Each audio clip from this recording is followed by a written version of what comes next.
whenever you're ready, Mayor. All right, we're going to go ahead and call this administrative workshop to order. We'll ask everyone to stand for the Pledge of Allegiance, please. I pledge allegiance to the flag of the United States of America, to the republic for which it stands, one nation, under God, indivisible, with liberty and justice for all. Carly, if you can call the roll, please. Nidiger. Here. Thomas. Here. Thompson. Here. Reed. Here. Penny. Here. And looks like our first discussion item this morning will be a vulnerability assessment update with Justin Keller of Advanced Engineering. Look at that, you get applause and everything. Yeah. So I have Cody Stewart with me as well, who's supporting the effort and leading the charge in a lot of places. So. All right, how do you want to start? I guess just get right into the presentation. Yeah, let's do it. Well, I guess one thing we could start with is just a background. We're a civil engineering firm. We do a lot of government work. We've done some projects with y'all as far as some minor roadway stuff, the park. So this is another opportunity to work with you. We're certainly excited about doing that. And again, I work with Justin at AED. I'm the Director of Resilience and Sustainability there. And today we're going to talk to you about the vulnerability assessment update is going to be part of the presentation. But Resilient South Pasadena is what I titled the presentation, and we're going to talk about VA updates and some of the preliminary data from that, and then we're going to get into some of the flooding concerns and things like that in this presentation. Okay. Thank you for the tidbit about the pointer. We're off to a good start. One for one, there you go. It works, okay. So why are we here? And thank you, Sean. Sean provided all the pictures that I'm going to be showing for some of the flooding conditions in South Pasadena. But this picture describes it, and I'm sure you're all aware. The city is already susceptible to tidal flooding, and those conditions are only expected to worsen in time. And again, we are going to discuss some of the preliminary results from the state-funded vulnerability assessment that we're currently working on. And then sort of the last talking point here is to discuss pathways forward, given the 2024 storm season, mainly these last couple of storms that have recently passed through. And something that I want to emphasize on, originally with the VA, the goal of the VA was to guide some of the decisions that, or I guess rather to have this discussion that we're having today. So ideally, the VA would have been completed before we had this discussion so that it could provide more data and more information. But unfortunately, with these two storms that have just passed through, this conversation has been expedited a little bit. Okay. So the goals of today's discussion, again, to provide some background on resilience and the vulnerability assessment that we've conducted or are conducting, to share some preliminary data pertaining to tidal flooding, again, from the VA work, discuss the impacts of that tidal flooding, and to discuss paths forward to keep residents in their homes through 2100. And then, most importantly, I think for us, is to obtain the feedback of the Commission from the information that we're presenting today. Because again, the VA is ongoing, so we want input from you guys. So, starting very broad about what is resilience. It's a word that a lot of people use, and there's a lot of things that I think are built into that term. It's a very charged term, but starting sort of very elementary, so to speak. If you were to look up the definition of resilience in Merriam-Webster Dictionary, you would see an ability to recover from or adjust easily to misfortune or change. Seeing that broad definition, I feel like it's easy to see where we get to some of the resilient community definitions that we'll get to in just a bit. More specifically, if you look at resilience from a term of more of a physics definition to resilience, you would see the ability of an elastic material, such as rubber or animal tissue, to absorb energy, such as from a blow, and then release that energy as it springs back to its original shape. So this idea of something to be resilient is to be able to recover from some sort of change back to an original state. Now, to take that a step further, or to give it more context, FEMA has a National Resilience Guidance document that they put out, and they define resilience as the ability to prepare for threats and hazards, adapt to changing conditions, and withstand and recover rapidly from adverse conditions and disruptions. Again, putting that initial general definition of resilience more into context for what we're here to talk to you about today. Now, we've presented resilience as a general definition and then how FEMA sees it, but what is resilience on a community scale?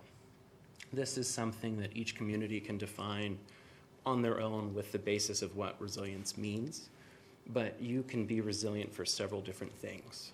Today's presentation is primarily going to focus on being resilient for how stormwater and tidal influences are concerned. So for today's presentation, I chose a broader definition, but again, a community can define what resilience is to them, and they can choose what aspects or challenges they're trying to overcome in their resiliency planning. But broadly, I think it is keeping a city operating today, tomorrow, and decades into the future, despite ongoing and future climatic conditions. So keeping with this idea of resilience and then starting to get into the VA.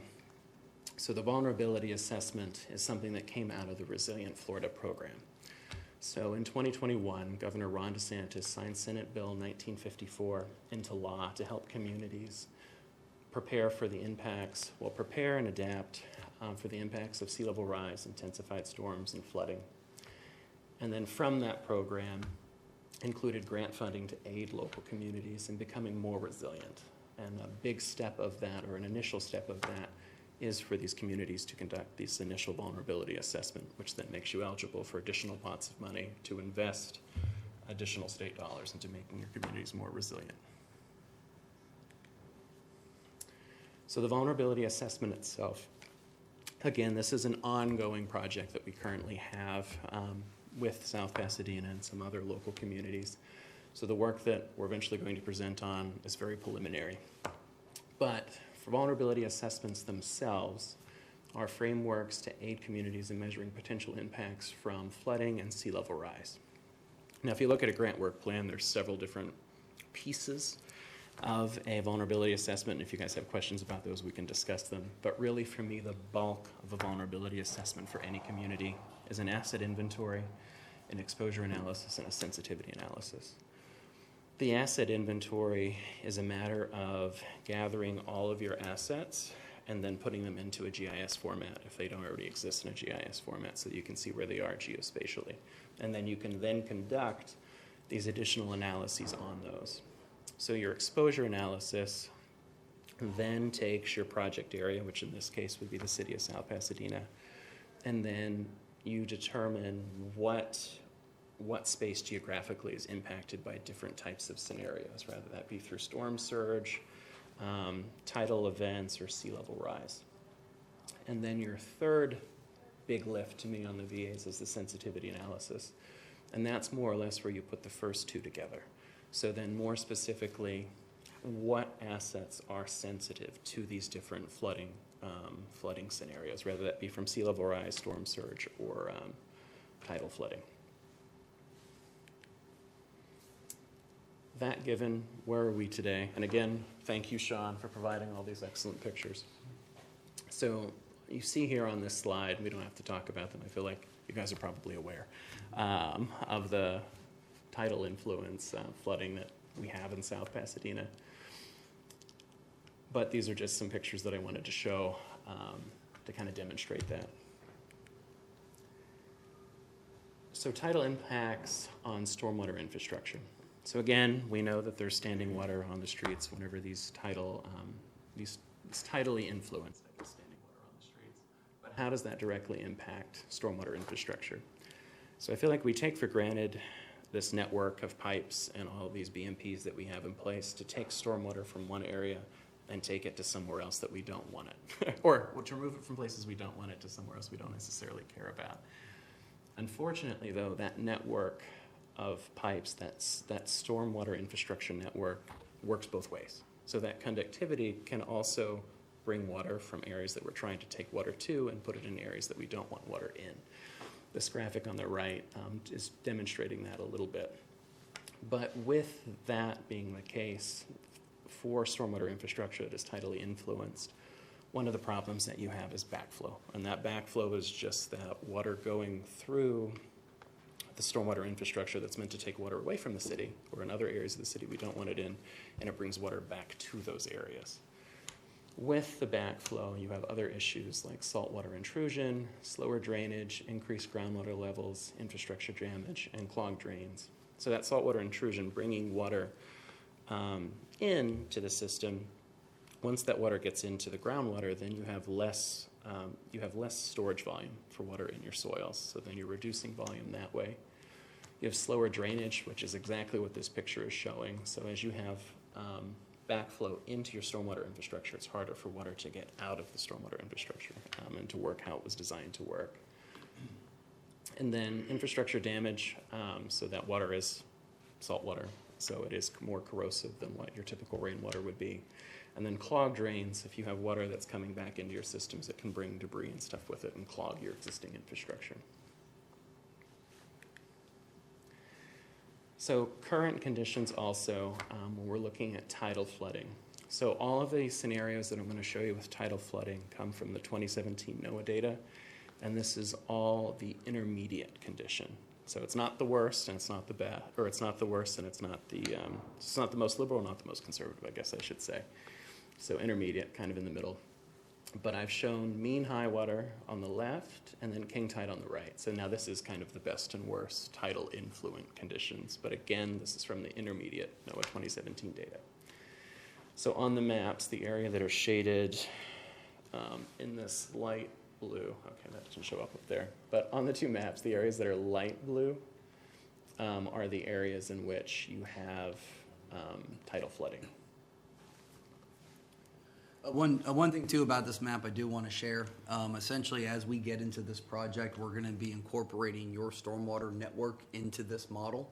So there's some places that I know that I don't see on here that flood during a high tide, and those will show up once that connectivity in the model is established. But again, since we are here preliminarily, these are just early results to share with the community.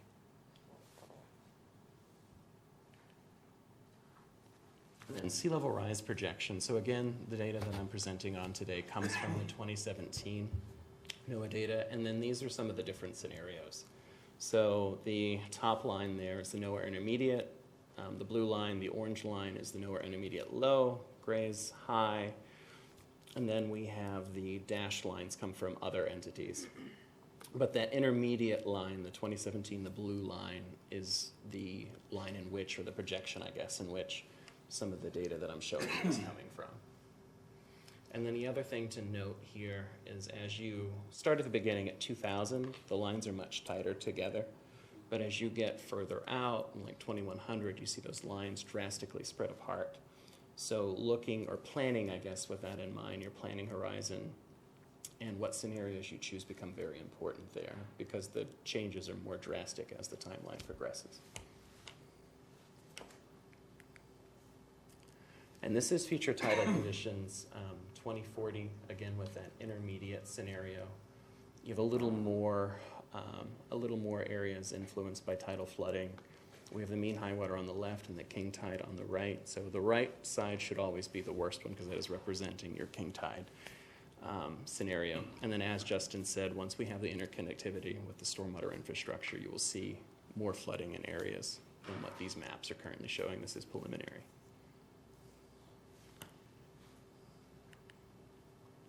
And I've also included two future rainfall flooding models or projections. These come from a 100-year, 24-hour storm event.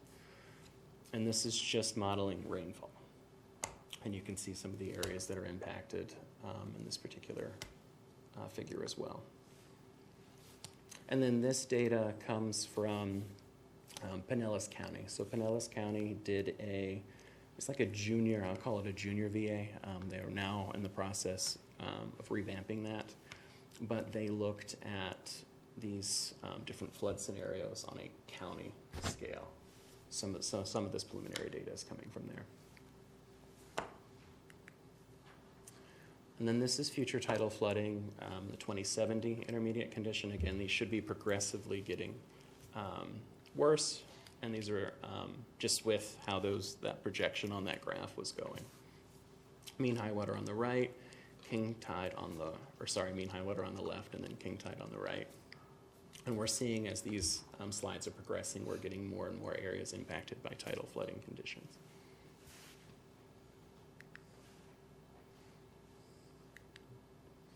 And then this is future rainfall flooding in 2070. Very similar map to the 2040 one. We just have a little more blue here and some areas that are more darker than what they were before. Again, sort of projecting a worsening condition as we go forward in time. And then this is the future tidal flooding 2100 intermediate condition. Seeing the king tide scenario here, majority of South Pasadena has been impacted by this particular point in the king tide scenario, and a large portion of it was impacted by the mean high water scenario. So at this point, and this is a little cheesy, but we talked about having this. I liked it. Yeah. I liked it. Yeah. Actually, where's the popcorn? No. But this presentation is throwing a lot of data and a lot of figures at you guys all at one time. And to try to lessen that a little bit, we wanted just to take a break from the presentation and have a chance for discussion. Obviously, at any point in time, we can talk about what we're presenting, but we wanted to give that kind of break now. And there is additional discussion that we're going to have on like what are our solutions, what are our timelines, and we're going to get into all that. But we did want to focus on, is there any questions, comments about like the impacts you're seeing today from tidal flooding and rainfall, and then the impacts you will see? Didn't we just have a 100-year rainfall event? Milton was actually worse than that. Yeah. And from a conventional stormwater design standpoint, nobody's designing for what Milton is. It's not practical, it's not cost effective. When Milton comes, you listen to your local EMS, you listen to your local emergency officials and you evacuate. That's kind of what you do, But some of the threats that a coastal community like South Pasadena has are really more your tidal impacts and your stormwater performance degradation as those tidal impacts become more severe. And that's really where we're talking about like ability to access your property, quality of life kind of stuff. But we're really not talking about storm surge here now. We're talking No. about this rainfall. And Yeah, tidal. the vulnerability assessment focuses on both. Okay, and it focuses on the larger storm events, and it also focuses on the day-to-day impacts.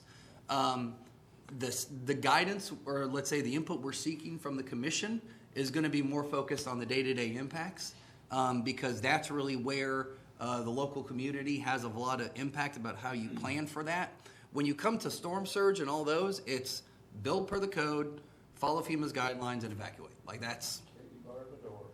I mean, it sounds a very non-technical answer, but that's kind of what you do when this happens. Well, and technically, if you can plan for all this future water rise, it should help negate a lot of the flood from a storm. there is certainly, the one thing when we talk about, if we pursue an improvement for, let's say, tidal and stormwater resiliency, there is obviously going to be like this secondary benefit of it also will help during a hurricane, but we're also very careful to say this is not hurricane be gone. Like there's no such thing. They're going to come and they're going to impact us, and maybe through a project that we pursue with other goals, we can get some added benefit on the back end.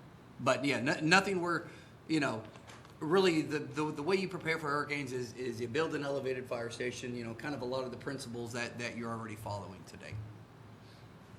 But really, we think as Cody documented, the challenge before us is we know what happens here on Sunset. It's not getting better. If it continues to stay that way and get worse, how do we, kind of the big central question, I'm kind of cutting into the presentation. No, this is great. The big central question is like, how do we provide stormwater level service in the face of these tides that we're experiencing? And that's kind of really where we're at. And again, this conversation is very expedited because normally there's a nice, let's say, trickle of information that we talk, we digest, we talk, we digest, and now it's going to be a bit more a buffet style. And then ideally, you would have had the full vulnerability assessment in front of you Yeah. before this discussion. But Right. And of course, my of course, I have concern for the whole city, but of course, this area here is one of the worst. And I've always been concerned about the water coming in, going out, coming in, going out, and what that's gonna do to the land itself, eventually that weakening, the land that's out here, the weakening the land that's underneath the structure. I mean, water coming and going deteriorates. And so that's always a concern, and somehow we gotta be with that. I mean, structures, from a structural standpoint, they don't like wet soil, you know? And that's why a lot of coastal communities say you gotta build on piles, you gotta build on piers, because those types of foundation systems are more resilient to like that wetted dry cycle. So, no, I mean, there's a lot of crappy decisions coming up for coastal communities. I mean, I'm born and raised in Pinellas County. I grew up in Shore Acres. I'm sure y'all know about that area. I live my life as saying, okay, well, we'll just drive around Publix parking lot a little bit before we can get back in the house. I mean, that's so like this is what I'm used to, and I'm kind of excited to be involved in some of these discussions. But again, there's not a magic bullet that's going to make this better. It's going to take pretty much a long-term planning effort and let's say some community support and realization that it's not tomorrow's problem. It's cheaper to address it right now. The whole thing is about addressing it. Mm-hmm. Start. Yeah, I mean, you gotta start somewhere. No, and really the VA was supposed to be that, and Helene didn't care. Right. And so that's really where we're at. And without jumping too much ahead, and I'm surprised you're not kicking me. We want a discussion. Yes, exactly. Yeah, You asked for it. Yeah, exactly. this is Yeah, great. yeah. I mean, the slide just got me going. Man. Yeah. When you talk about implementing resilience in a community, there's like two different ways that you can do it, right? It can be organic through code changes, or the crappy way. And the crappy way is a destructive storm, and that's kind of where we're at right now. So part of what we're going to talk about towards the back end is, okay, we got handed this bag. What do we do with it? Start fixing it. Give us some ideas. What's next? All right. No, this was Yeah. good. This was good. Any other comments for the discussion before we? You got a preview of the rest of the presentation. Yeah, sorry. No, that's all right. That's all right. They know what's coming. It's good. So I'm going to present or talk about, I think, 2 more slides, and then I'll hand it over to Justin.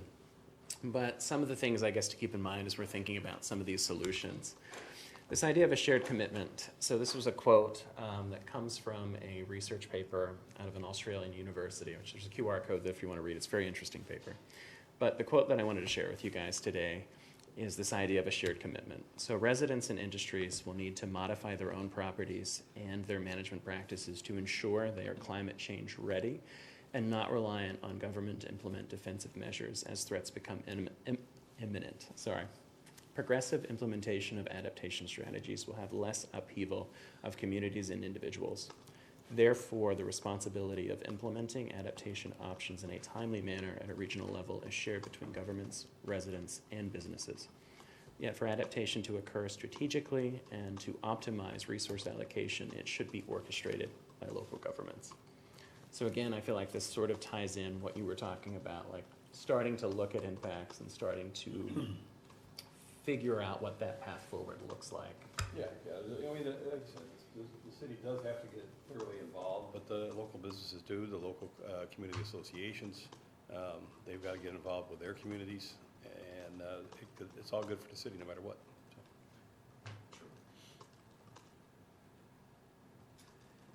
And a local commitment. So this comes from Mark Ulcer. He's a NOAA senior advisor for the Coastal Inundation and Resilience.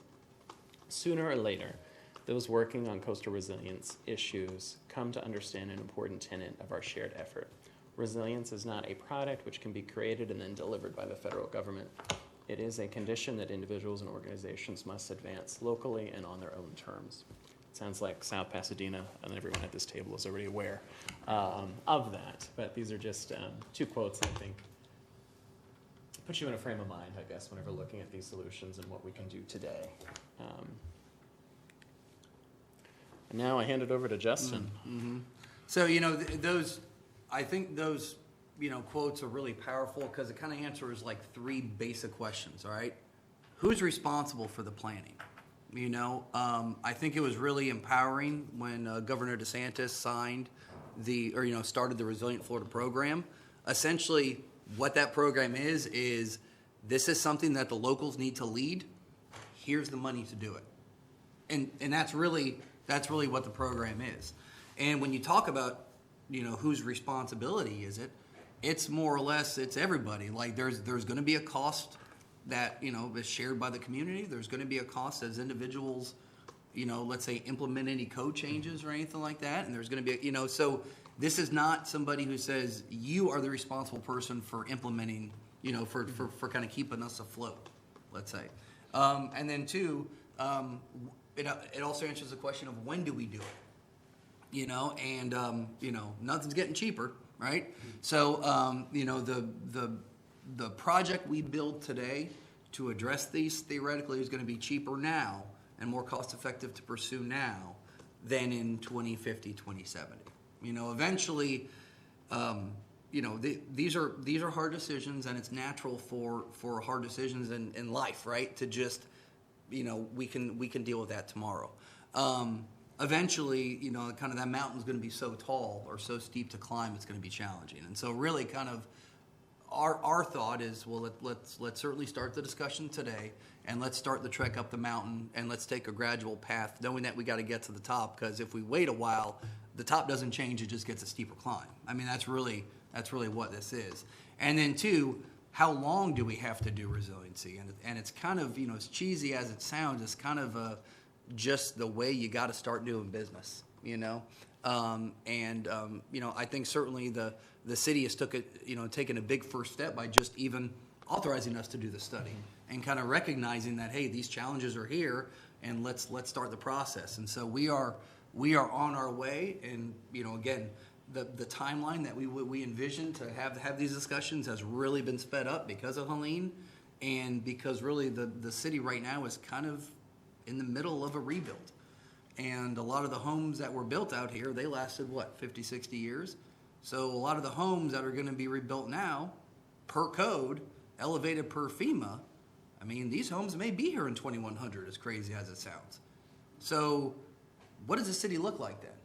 And that's really what we're trying to, what we want to talk about is, okay, what does it look like? What's your vision?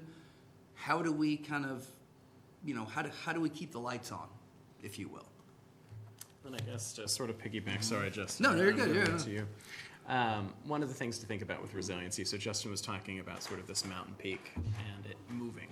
One of the things I think is very important to realize whenever you're looking at making a city more resilient is this idea of resiliency being a journey and not necessarily a destination.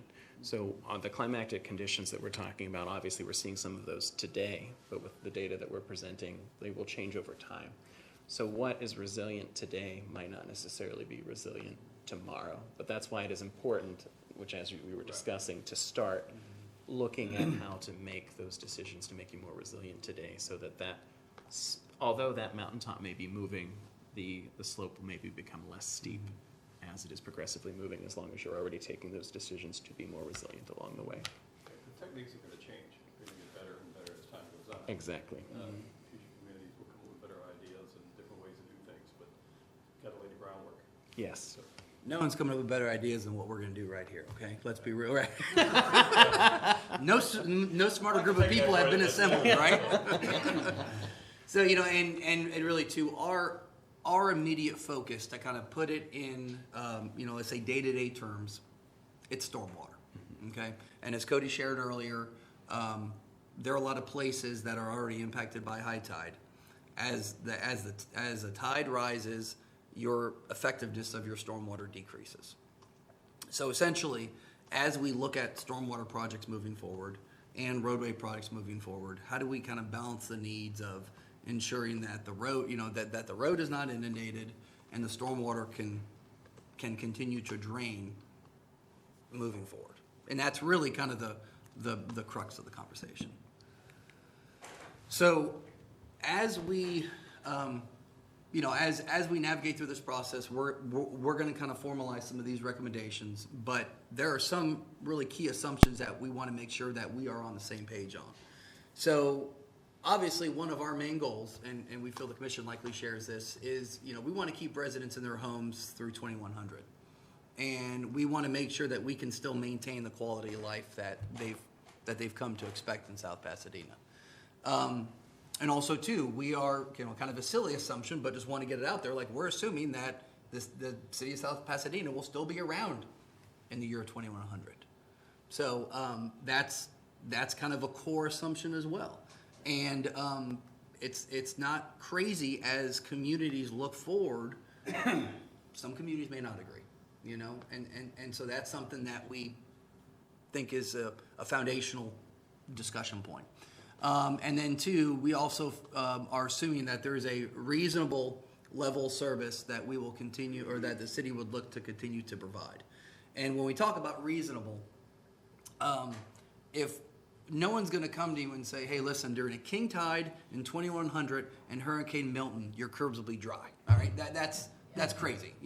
No one's saying that. So when we talk about reasonable, that's part of what we want to work with the commission on, is saying, okay, what is is it pretty much like, hey, during a rain event and during a let's say a certain rain event and a certain tidal condition, can a car get through? And that's really kind of what we're looking at. Can the center line be dry, or is it, for a larger storm, can we have it to where essentially somebody just drives 5 miles an hour in the middle of the road? And to be honest, those goals are somewhat aspirational as well. Especially when we look at kind of the current terrain of the city. So again, those are kind of three things that, as we kind of present some of these preliminary recommendations, that's kind of the kind of the core of what we are assuming we're trying to accomplish. So again, the challenge is, how do we continue to provide a stormwater level service as these tidal impacts become more let's say impactful, I guess we can say. So there's kind of four main options we want to talk about, with the fifth being a combination of them. More or less, do nothing is an option, because again, we think if you go through the decision, or let's say the discussion, and you determine that it's not in your best interest to proceed, then that is certainly addressing the situation, and again, so when we talk about ceding land, that's more or less like abandoning certain areas. A lot of larger entities may have the option to say, we have a certain neighborhood that's low lying, but we have a lot of upland property. Let's look at strategically relocating this let's say more this community that's in harm's way more to an upland area, and convert the lowland area to a park or something else. A lot of the smaller coastal cities in Pinellas don't have that abundance of options, because there's not exactly a mountaintop for us to move to. So that's but kind of, let's say, seeding some of the more vulnerable areas is an option that can be considered.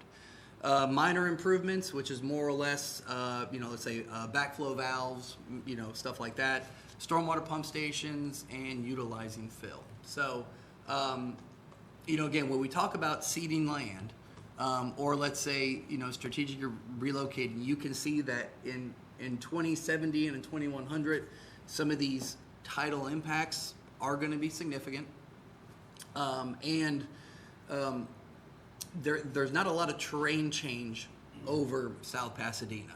There certainly are lower areas, but we're talking about a couple, let's say 2 to 3 feet.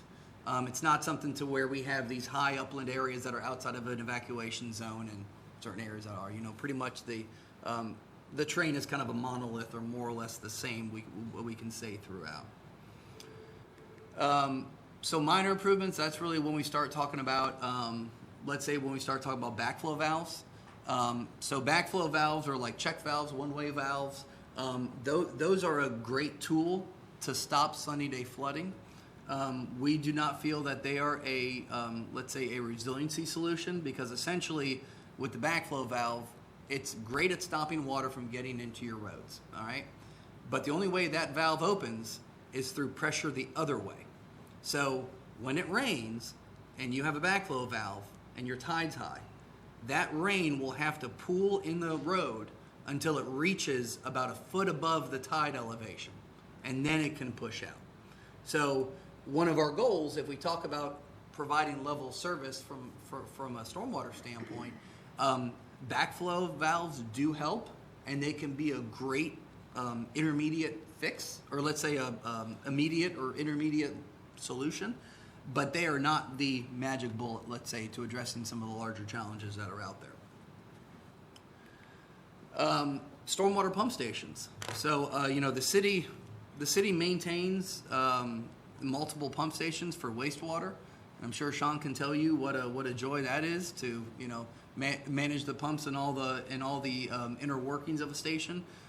You can do a stormwater pump station, and essentially one of the benefits of a stormwater pump station is that, well, you can operate when the tide is equal to your road, above the road, or below the road, because essentially what you're doing is that you're severing the connectivity between your gravity pipe system and the bay.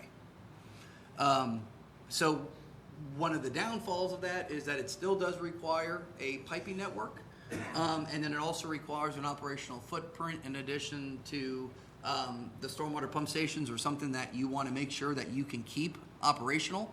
So when you talk about having a backup generator, well, that backup generator needs to be high. Your controls need to be high. So certainly it's a great strategy that can be looked at, but it doesn't come without its own challenges.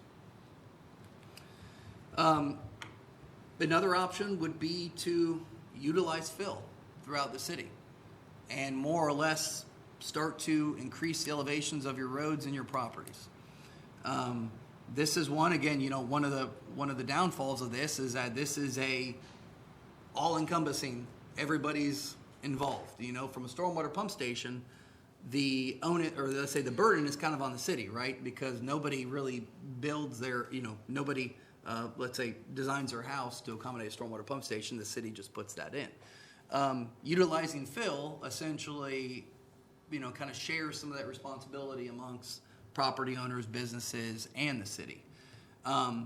But what that allows you to do is that it allows you to keep your gravity collection system.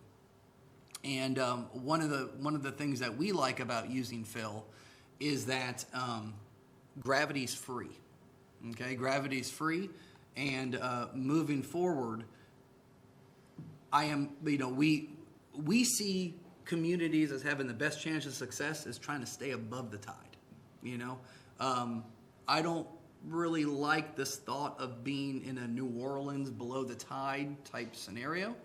So eventually, this discussion about, if that's kind of the thought process, or let's say the early thought of what the commission's thinking, then this is one that is more impactful from a code change and kind of more impacts where we are today with the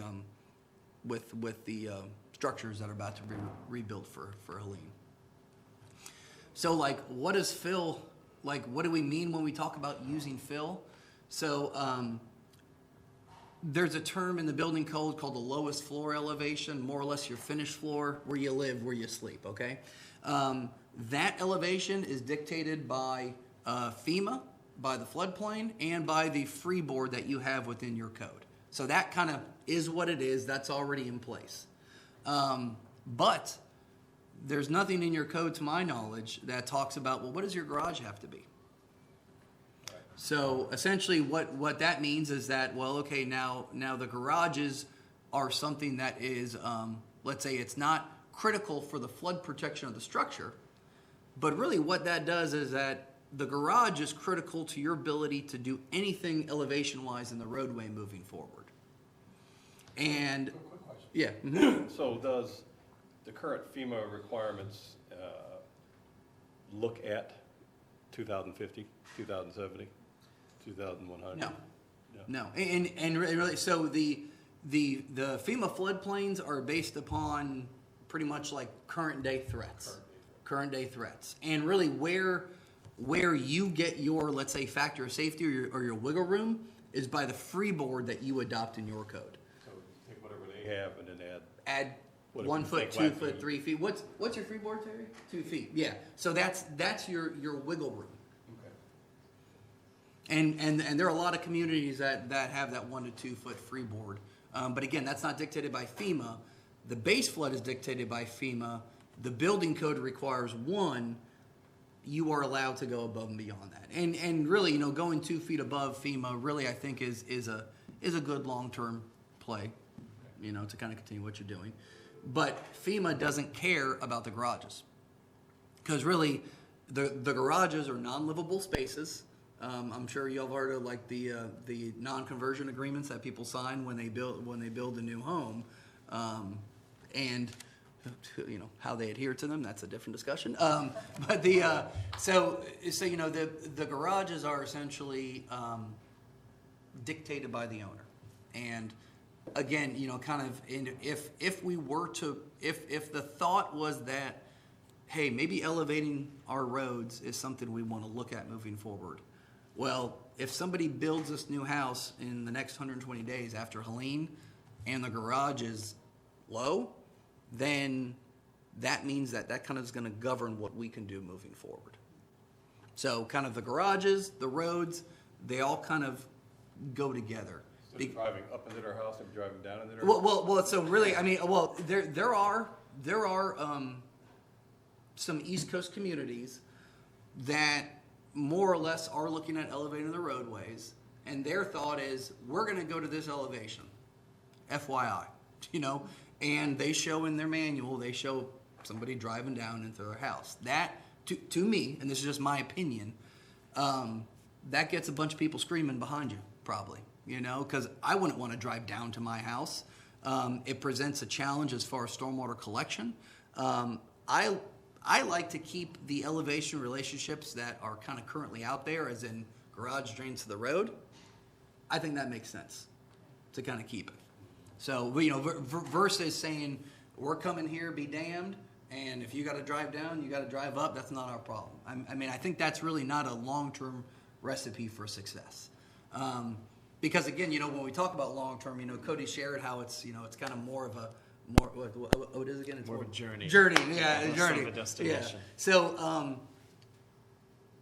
the decisions that, you know, we're not making decisions here today, we're just talking. But whatever decisions we make, there's going to be a commission after that, a mayor after that, a commission after that, and like, you know, kind of our responsibility, we feel, is to come up with like palatable solutions that can pass the test of time, you know? So the crazier we come up with an option, that's like, oh yeah, the next commission is going to vote that down, no doubt. Then what have we accomplished?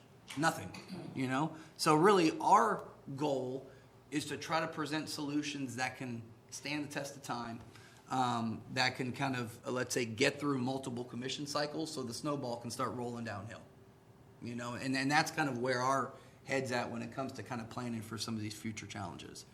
And with this picture, kind of what we're showing is that, you know, you look at it and you're like, holy crap, that's a big building, you know.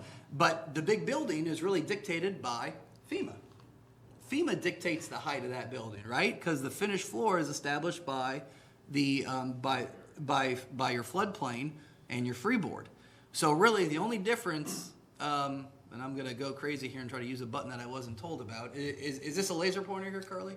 It is, Yes. but I couldn't All get right, it to let's show see. up on the screen. Yeah. Okay. Well, so essentially, what we're showing here is that the only elevation difference is really just that garage.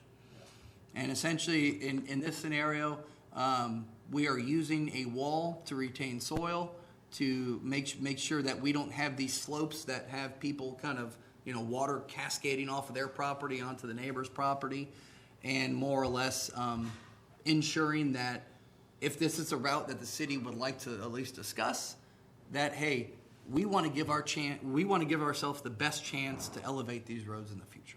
You know, when Bay Island was built, several of the buildings were built on fill and elevated, and it was very effective in these storms. Those buildings didn't get flooded out. All the buildings was built to that ground level. We got 100, close to 100 units that are flooded. Yeah, no, I mean that's And like in your building, it didn't flood. It was elevated, wasn't it? 'Cause, yeah. And, Yeah. Now, I don't know why they did it, but apparently Yeah, they well, were built well, later. They were built later. I'll tell you why. Money. Money.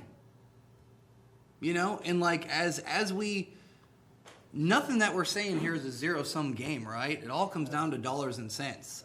And we can say, hey, here's something that's going to protect you from all these different scenarios. And here's a scenario that's going to protect you from a little bit. Well, guess what? That's going to cost a lot more than that, right? So, and that's the reality of the situation is that we, you know, that there's a cost. There's a cost to this, to the homeowner, or, you know, or for everybody, because really it's like even if the homeowner doesn't pay it from a building standpoint, well, guess what? In 2070, when the city's going, oh crap, we got to change something. What, you think their fees or taxes don't go up? So, you know, it's like, I mean, it's not a, it's going to be, everybody's going to be involved at one point in time or another, you know? And essentially, if I'm a developer and I want to come back and I want to build 5 homes that I bought after Helene for pennies on the dollar, I'm going to say, I'm not using fill. That's not my problem. I'm going to build per FEMA. I'm going to sell those homes and make my money. But, you know, somebody who wants to live here for 50 years, bequeath their house to their kids, they may say, well, crap, I kind of want this to be around in 50 years, and I want to make sure that I give the city, or let's say not giving the city, but more or less that there's an opportunity to raise the roads so I can go ahead and I can make sure I can get to this property. And these are some of the kind of the hard decisions that, you know, we were really hoping to have when we got through the VA, and here we are. Probably Terry's got permits lined up, ready to start building these new homes. So it's like that's why we're gonna like we just wanted to just get in front of you and kind of share like what are, you know, I guess what are kind of some of your thoughts on what the city looks like in 2100. You know, some of the strategies that either you've heard or feel that could work for the city. The timeline has really been crunched down. Those lives are the most important thing out of anything. You know, I mean, it could have been a lot worse for people. It was bad, it was devastating as it was, but it could have been a lot worse. My thoughts of the future after what's happened is, of course, is a completely realized South Pasadena. I mean, it's, over time, things are going to have to be built up. That's just all there is to it. We're in a low-lying area. There's no way around it. You can't just keep going back and back and back to FEMA every time just because you got a flood. You got to do something to prevent some of that from happening. You're still going to have some homes that weren't affected enough to have to be built up, but over time, they're going to reach that point where they're going to have to rebuild. They'll meet that 50% threshold. And it's unfortunate that it's going to take something like that to get some of these homeowners to go, but a lot of people just can't afford to tear down and rebuild if there's nothing wrong with it at this point. But those that did have sufficient damage, it's the best thing for them. I mean, it's just going to help. I mean, I think it's going to help in future sales and everything else for anybody that wants to purchase a home. I mean, because I would definitely now put more consideration in looking for a home that was built up than a current home that was been there for 20 or 30 years. I mean, I'm so glad that the building I was in didn't have that damage, but my neighbors had damage, and it was terrible. I mean, I was going door to door talking to people, and there's people that sit out in the street crying, going through boxes of sogged memories, you know, things they lost. It was terrible. And I also manage a condominium that had 84 units that were damaged. 406 cars were totaled and pulled out. I mean, it was devastating everywhere. So, I mean, to go through that and see these people, something needs to be done. And if our city can do something, I think we should. We just need to keep progressing forward. So.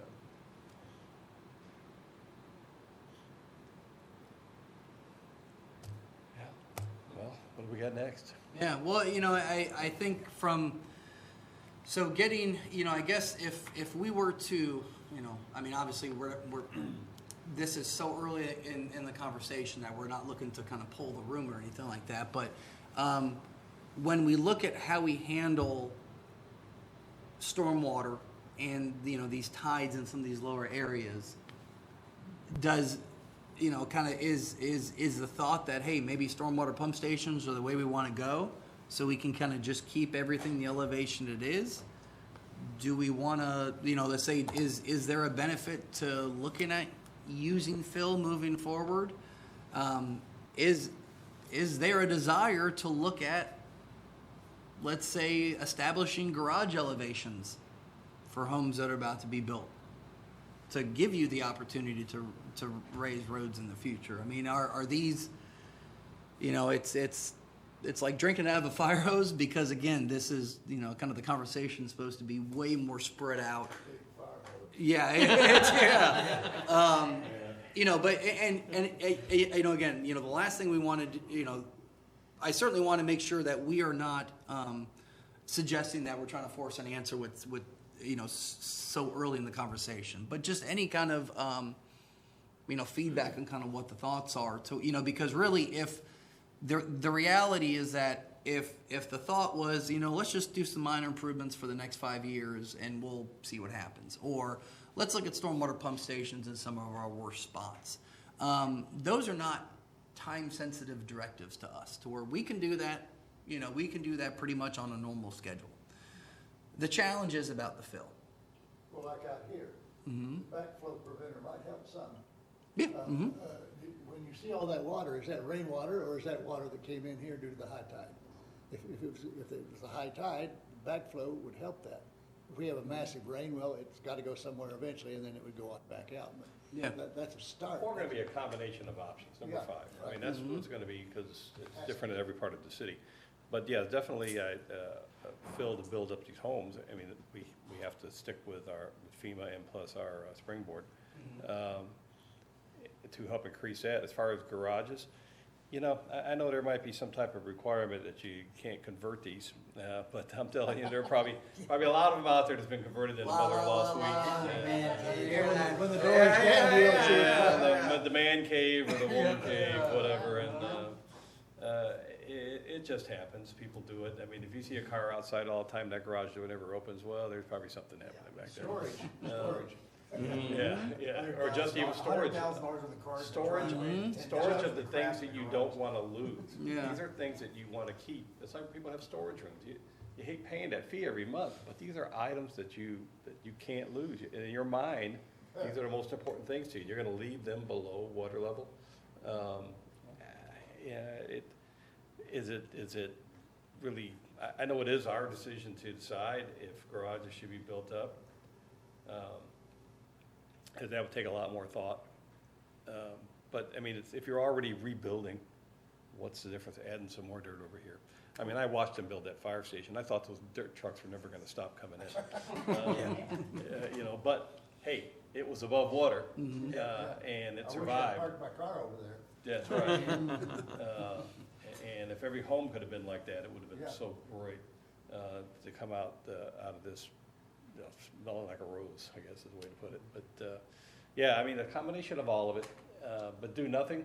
I don't like number 1 at all, because our city is what our city is. There might be, I don't know what we could see, to be honest with you. I mean, maybe somebody else could think of something, but I can't. Well, you have to But look at But minor improvements, install stormwater pump stations, utilize fill, increase elevations, and the backflow valves. I think a little bit of everything in the areas that require that is what we've got to look forward to and start seeing how we're going to finance and pay for it. So, That's the dollar value. Each one of those things, when you say, we're gonna do this, well, how much does Yeah. that cost? well, yeah, like I said, you get some money from the governor's resilience fund, but the rest of it's going to have to come from somewhere else. So we'll have to figure all that out. Now, the one benefit is that, so just a little background on the Resilient Florida program. So the vulnerability assessment that we're doing, it is 100% funded by the state. So essentially, there's no out-of-pocket cost to you. There's and that comes from a pot of money called like the planning funds. Okay, there's also an implementation side, and that is like a 50 cent on the dollar match. But in order to even be eligible for those funds, you have to have a state-approved VA. So essentially, this report is probably going to tell you a lot of what you know. Hey, guess what? Sunset floods, all right? You know, y'all didn't need a report to tell you that. But what this does is that this gets us pretty much on the state's list of, okay, South Pasadena is now eligible for these for this pot of money. And so certainly when we look at funding any kind of improvement, our goal would be that we can always go back to the VA and say, this is a resiliency project. We want we want to throw our hat in the ring for 50% of that construction cost. There may also be options to apply for grant funding even prior to the completion of the VA also. That was one of the things Yeah. that we talked about Yeah. with another client. But yeah, so if there's a particular project that you would like to pursue state funds for, as long as we have an active VA, even though it's not complete, which our VA is active, we may be eligible for funds for that. Okay. Good. What are we looking at time-wise for the completed VA? What a question. That was 5 good. years. Yeah. For South Pasadena, I don't have that date off the top of my head. Is it a 2025? Yeah, so our grant runs through, I want to say even 26. For South, you're right. Yeah, for but Pasadena. I think we're probably looking at probably 25 for completion, like the end of next calendar year. That would enable you to make more concrete recommendations, or what, help me. Well, so It we seems like there's a piece missing in the conversation right now, which is the Yeah. VA. So Yeah. it's, when are we getting that piece, then we can kind Yeah, of. no, which is why we talked about this Yeah. this expedited timeline and how normally all that data is there. But the one thing we can say is that we know you're low. We know you're impacted by tides. And so certainly with our background of working with the city, you know, kind of the city staff sharing some of their experience, just our observation and driving around, we know, even before the report, we know kind of where we're going to have to be looking, which is where, you know, these options kind of come up. So is kind of the picture half complete, kind of? Well, and I guess will this VA, when it comes in, will give us kind of benchmarks for cost estimates for different Yeah, items? well, Like, so it, like, yeah. storm sewer should cost X, give it a Yeah. ballpark. Who's that? So this would be, what we're gonna do is we're gonna have probably like 5 projects, like five improvements that we would recommend to increase resiliency, and those would have cost estimates in them. And really, part of the larger item to come out of that is really this discussion to say, okay, so these are 5 projects. Your city is more than 5 projects. What are some of the, you know, those are projects, but kind of the hierarchy is the strategy, right? The techniques, the strategies we're going to use to tackle some of these challenges. And so, Will the VA then spell out, like Sunset Drive or somewhere else, and say specifically, this is our recommendation? yeah, so the VA will certainly, I mean, we'd be crazy if we didn't come up with something for Sunset Drive. I mean, that's a known issue. I mean, it You know? would just come out and say, we But think your it- best solution Yeah, is. it would be a project to where we'd say, okay, project 1, Sunset Drive improvements. We recommend you do X, Y, and Z. Here's a figure, here's a narrative, here's the cost. Okay. So yeah, so Okay, but right. That's yeah, what we need. Yeah. so but you know the one thing is that really, especially like number 4, utilizing fill. That is more of a programmatic. That's not a project. That's more or less like altering your codes. Right. Because right now there's not a requirement for garages to be at a certain elevation. So with the challenge of number 4 is that, you know, if we want to use fill, we know it's going to take a code, or let's say we want to get these garages higher. That's going to take a code revision, and we're staring down the barrel of a bunch of rebuilds coming. And that's really where this expedited timeline discussion comes into play. Is that, you know, and kind of getting back to my first part, there's the organic way this happens and the crappy way. And the organic way is we talk about it, we strategize, we develop codes, you know, we go through a community outreach process and all that. That's the organic way, and things change naturally over time as people want to rebuild. And that ain't where we're at. We're in the crappy bucket, you know, and we got a bunch of homes that need to be that are going to be rebuilt. Hopefully not a lot, but I mean, I know there's a good percentage of homes that were substantially damaged. Right. And so when they elevate or rebuild, is there a desire to start looking at what we would need to do to identify what elevation those garages should be at? with the whole goal to make sure that we can be above future roadway elevations and continue to provide that stormwater level service by elevating the roadway and getting higher than the tide. The codes are gonna have to be looked at. It's simple. You've got to elevate the houses, but if you do that and you start elevating the road, where do these things catch up with each other like you're driving down into your garage? Yeah, well, yeah, and that's really where this discussion is really condensed, because we're working with another community on something similar to where we're looking at, let's say utilizing fill in order to elevate garages, in order to allow us to elevate roads down the line. So anytime you rebuild, elevating roads, let's say just like high level, it doesn't have to be our roads here and we're gonna get it 4 feet higher right away. Like that, like it doesn't have to be that.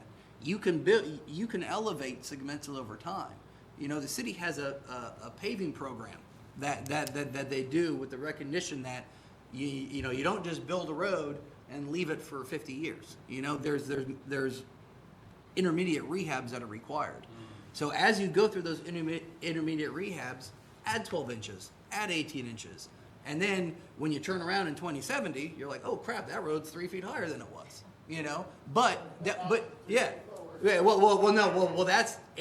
That's really where the program, or let's say a program or code would come into play, because that's where the solution then becomes unsustainable. It gets voted down by the governing body, and we're right back where we started.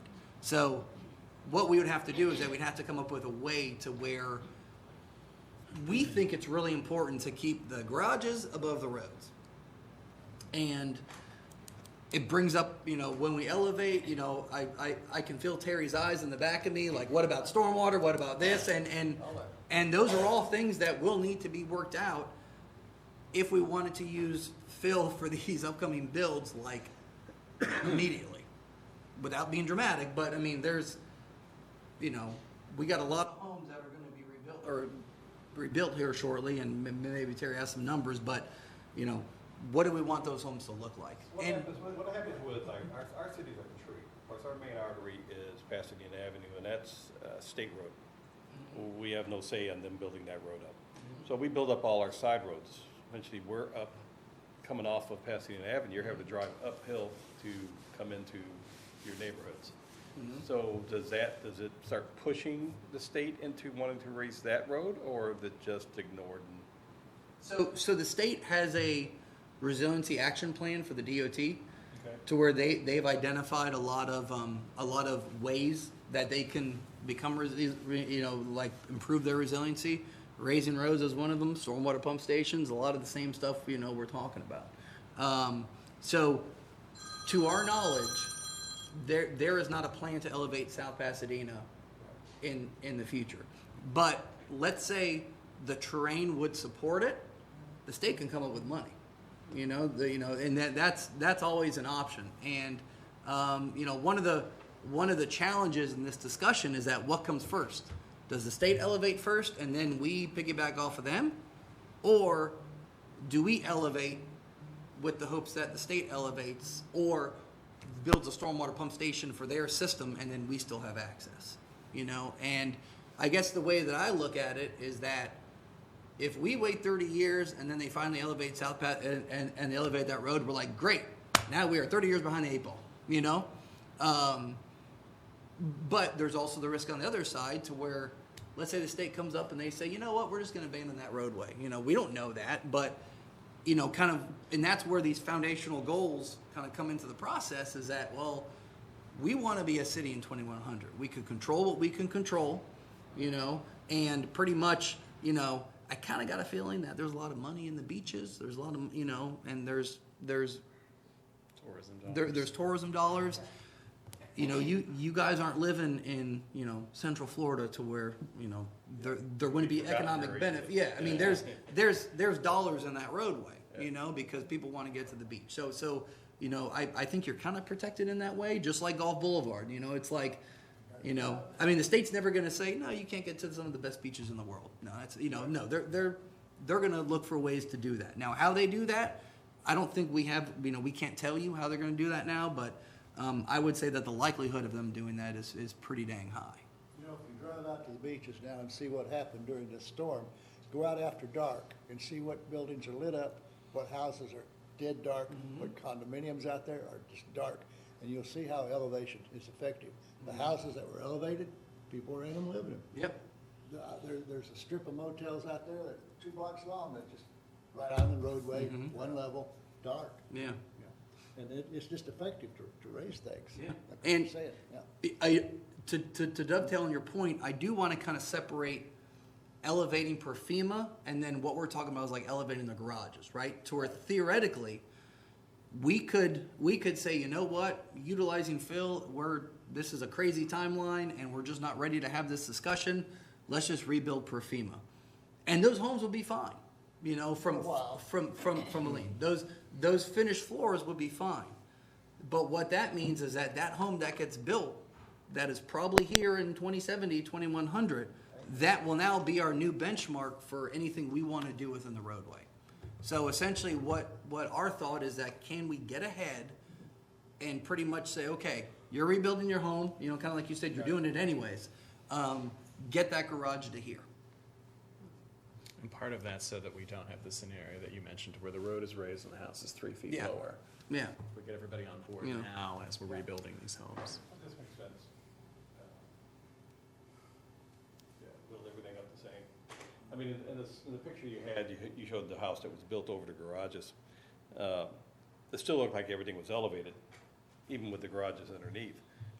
But I guess FEMA would only include the base floor of where the living area is, not the garages, in their determination of what the level is. Yeah. I mean, FEMA, you know, kind of all the fence, the fill and the fencing below. That's all window dressing to FEMA. You know, they're like we are laser focused. Hey, you're above level. You're good. Yeah, and because the way FEMA looks at it is that garage is it's not a place that people hang out and watch a game. You know, it's for car storage and material and like, you know, your personal belongings storage. That's all it is. Yeah. But we know that for our roadway network, those garage, you know, to maintain these same elevation relationships, these garages need to be above our roadways. And if there's a thought we could elevate our roadways in the future in some of these lower areas, well, then those garages got to come along for the ride. Yep. I agree. Okay. Looks like some discussions with our community improvement department. Is she flicking me off? It's got a rubber band and a paper. Slingshot. Can I have one statement? Just one, real quick. No, you're good. I'll come down here. Come on, Dan. Come on up, Terry. Just real quick. The only thing I will caution, on the island, we do have a coastal A zone. And in that coastal A zone, per FEMA, fill is not something that you can do above a certain level. Yep. So just as a precautionary, you can't just fill everything. The second part of the discussion, what if there's a conversation about, yes, we like fill. Okay, well now we're in a whole different discussion of fill from a floodplain management standpoint is frowned upon. Okay, because fill can create all these other issues. So if we want to use fill, which again in a low-lying coastal community, it's kind of the magic bullet. You know, I mean, as I look at it, it doesn't come without its own headaches. One of them being you can only fill up to 2 feet in a coastal A or a V zone. You know, and so really some of those areas are going to be limited. We also have rainfall floodplains. You know, kind of like, you know, these areas are like water balloons, right? You fill one area, the water is still going to pop out somewhere else. So we have to make sure if we do use fill that we're not going to have adverse impacts to others, right? We have to make sure that we control our stormwater, and so it is, you know, kind of because this conversation is so expedited.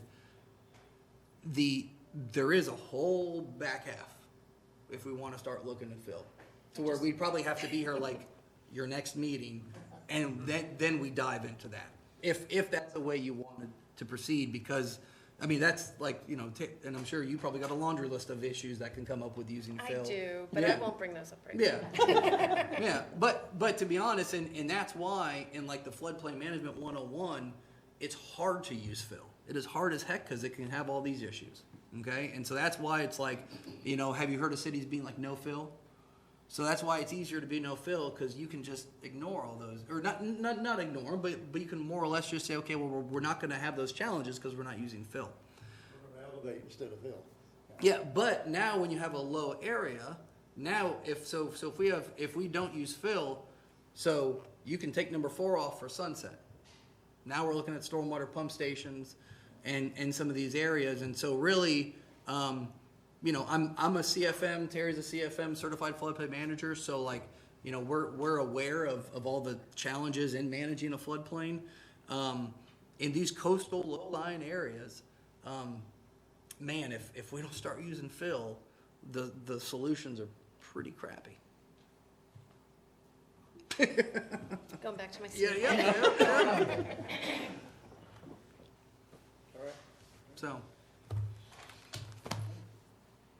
that all you got for us? that- I'm waiting. Do you want to talk more? Yeah. With part 2?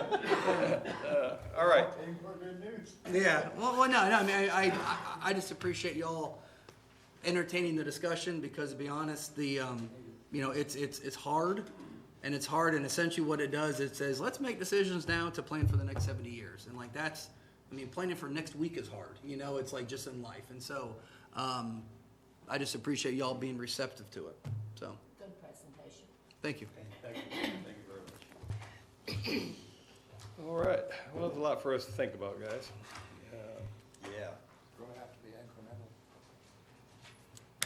Well, yeah, it can't happen all at once, that's for sure, but it has to happen. All right, well, our next item is our department head reports.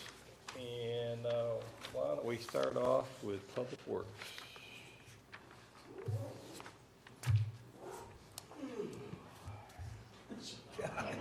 Keeping you up?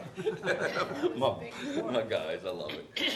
Well, good morning, all. Well, that was fantastic, thank you. No, it really was, it really was. It was great. That's a lot of information, huh? Yeah. A lot of good stuff, though. So,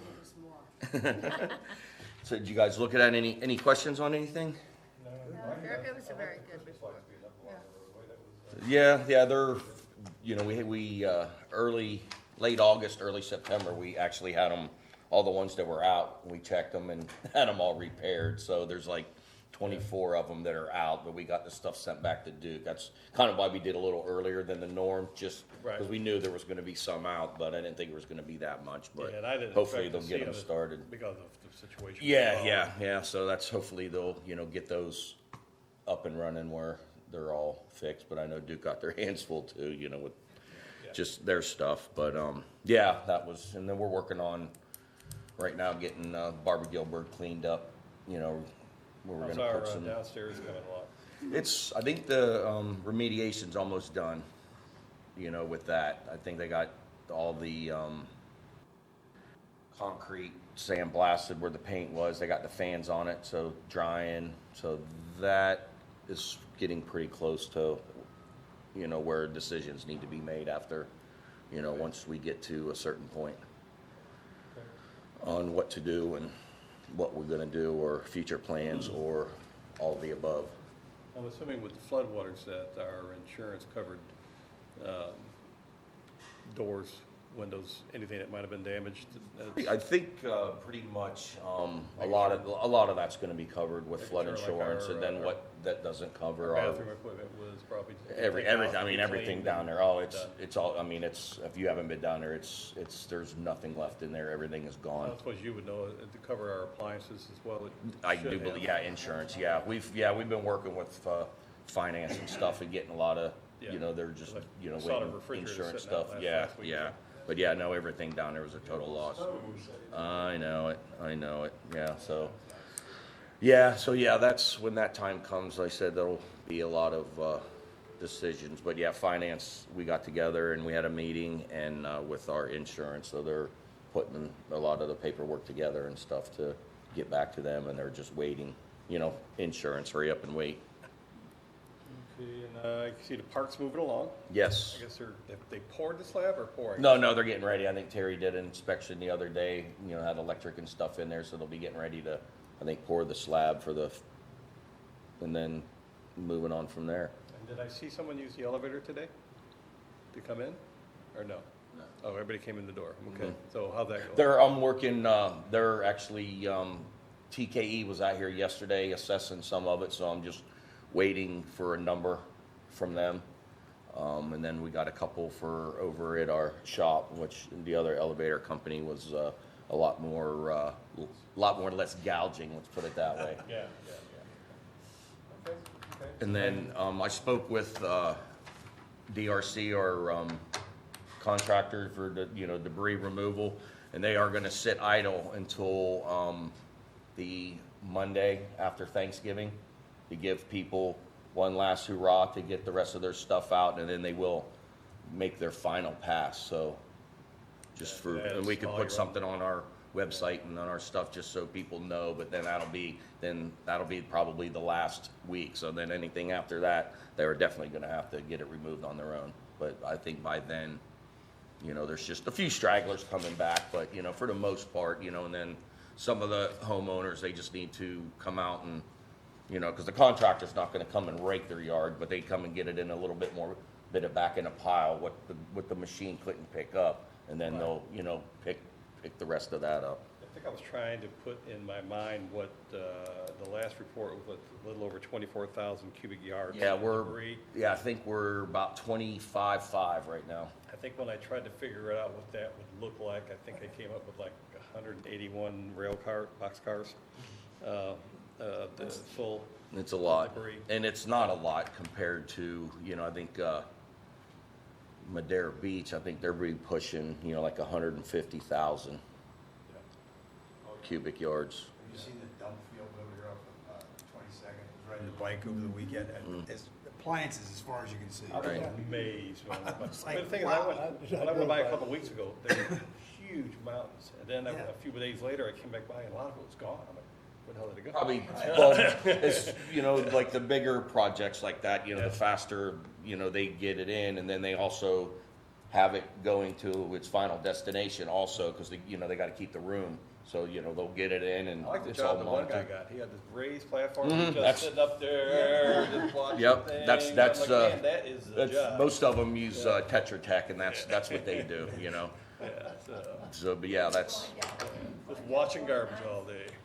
Where that fill is, the trucks were lined up the dump, and I can see where they're complaining that they have to sit there so long, and that's but it's- money to them, yeah, that's a lot of it. But yeah, and like I said again, Pinellas Park did us a wonderful thing that saved our behind, so that is still, much into their debt. Anything else, any questions for, no? All right. Got out of that quick. Hey, thank you. Didn't even ask for any money. I like that. Wait. All right, let's do CID. It's a very sparse looking report It is a very for sparse. all that's happening in the city. I like It's it. all very condensed into a very small footprint. So, any questions about my report? I'm assuming you do. Are we moving forward with a lot of things? So, working on substantial damage is kind of all-encompassing at this point.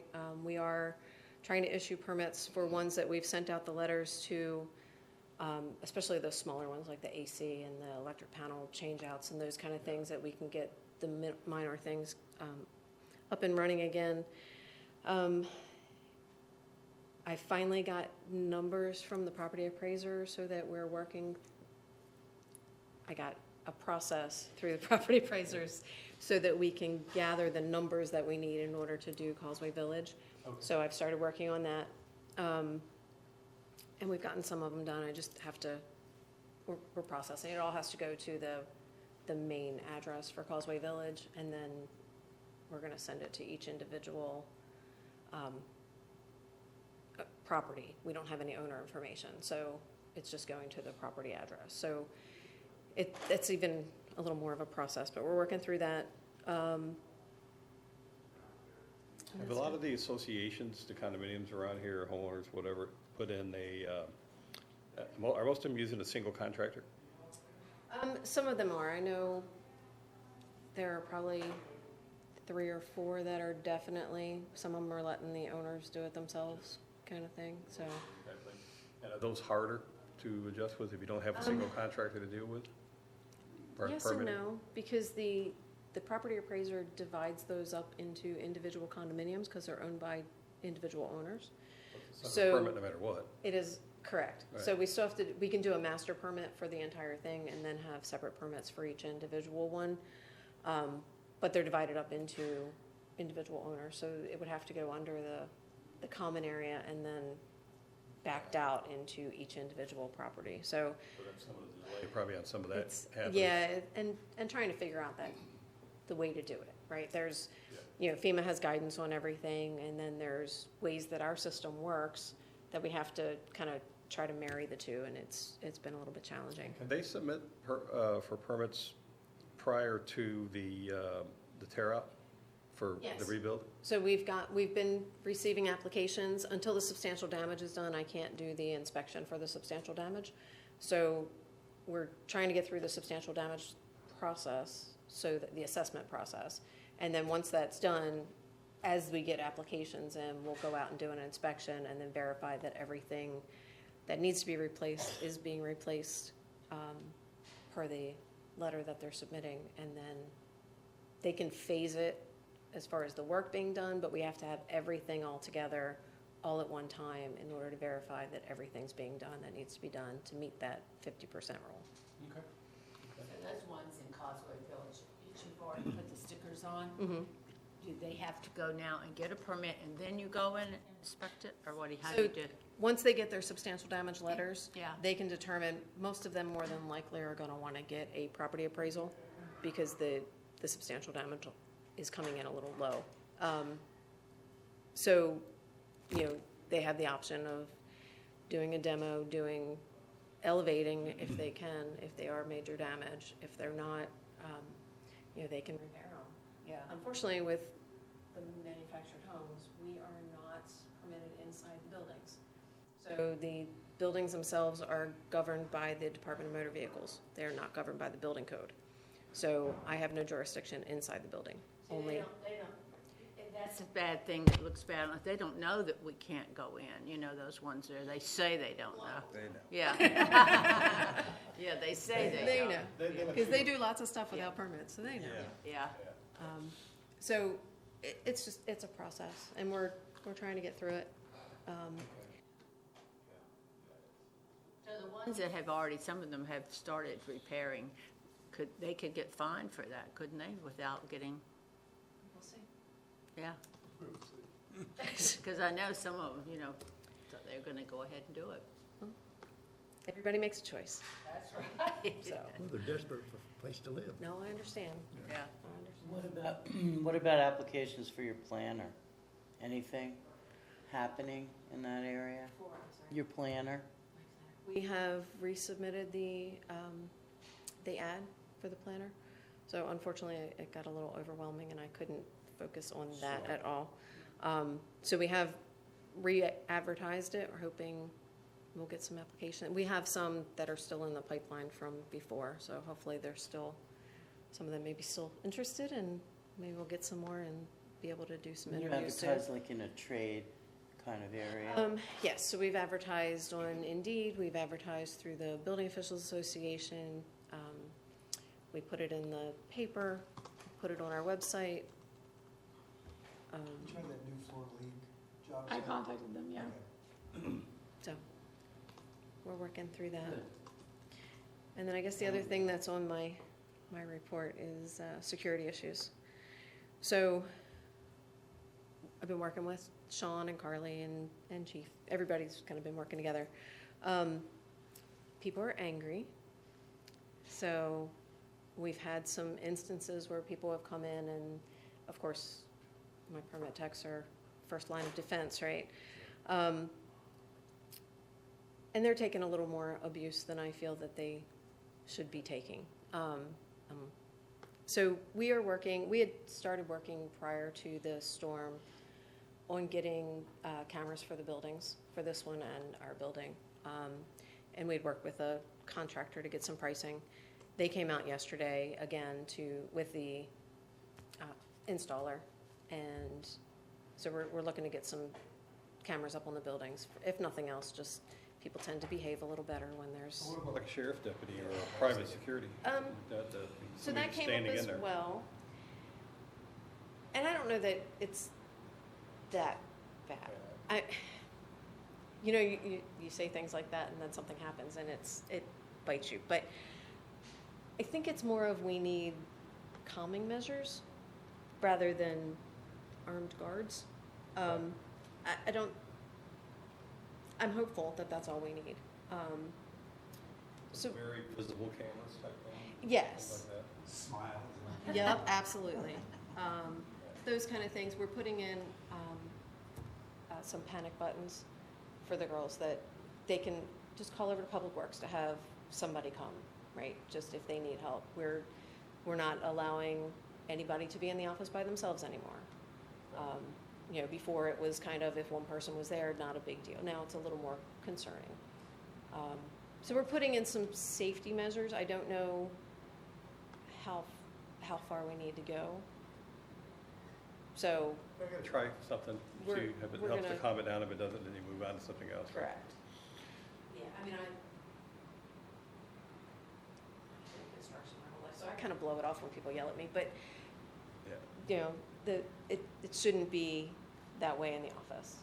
Right. I mean, and when they're on the phone, there's nothing we can do about it other Not than about say, stop, but It's really not about the person, it's about the situation. the situation, exactly, but they are taking it out on staff, and I'm not real happy with that. So we're working on a few things to try it. So we'll probably be coming back with some information on the cameras soon, just so you know. But that was something that was in the budget, and we didn't get finished Yeah. with it, so it's, Now we can get busy with it. yes, we decided to pick some things up and move on with that a little. Got a question for you on Take 5. Okay. As much as I looked at the drawings, I saw that picture, that building farther into the lot. It seems like it's so close to the sidewalk now than it was originally. Was that a change? That's or- the exit. Yeah, I know, but it seemed like it was, Oh, like there was Okay. more, It's right like there was there on the actually parking sidewalk, yeah. spaces in front of it, of that exit. But maybe I'm wrong in the picture. It just seemed when we were doing the mural, I looked at that drawing long enough to go, okay, we're still gonna be able to see the mural, and now it seems like it's gonna block the mural. But maybe it was just my impression at the time, or misreading of the drawing. I was on the same, I thought the building set back further. Yeah, I did too. We'll take Because a look now at that the that. sidewalk's gonna be blocked constantly. Yeah. Yeah. I mean, there's no You way to just have to stage. drive out of the building and, Yeah. Yeah. the road. So they go around from the back? Yeah, you enter from the back and come out through the front. So you come out onto Pasadena Avenue, you go in through the side area where they go in currently for the shopping center. And you come out from the front? Okay, yeah. It just seemed closer than I remembered it. Because I remember thinking about plants out there and things, and it just seemed like there was There's nothing, no more room room. out there. There was a small area of plantings right along the street line. Right. And But then pedestrians it's- are gonna Yeah. have to really watch when they walk across there, right? If they're coming Yeah. out that way. As any driveway. Yeah. Any other movement on the property in front of the storage center? Okay. Jay's Fabrics, any updates? They finally got that emptied I out. got a call from 14, I had a meeting with people for 1410, 1420, which is right next to Regions Bank. Okay. So they want to develop that. Oh, I don't know what yet. yeah. They like to say we want to do stuff and then not give me any details so I can tell them whether they can or not, but. Yeah.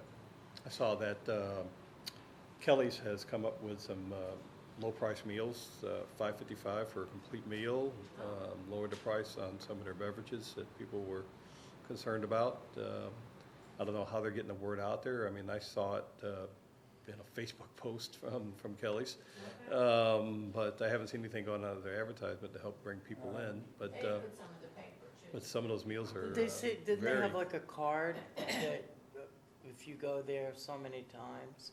I thought I saw something like a about membership that. type thing. Yeah, like get a- it stamped. Oh, they might have.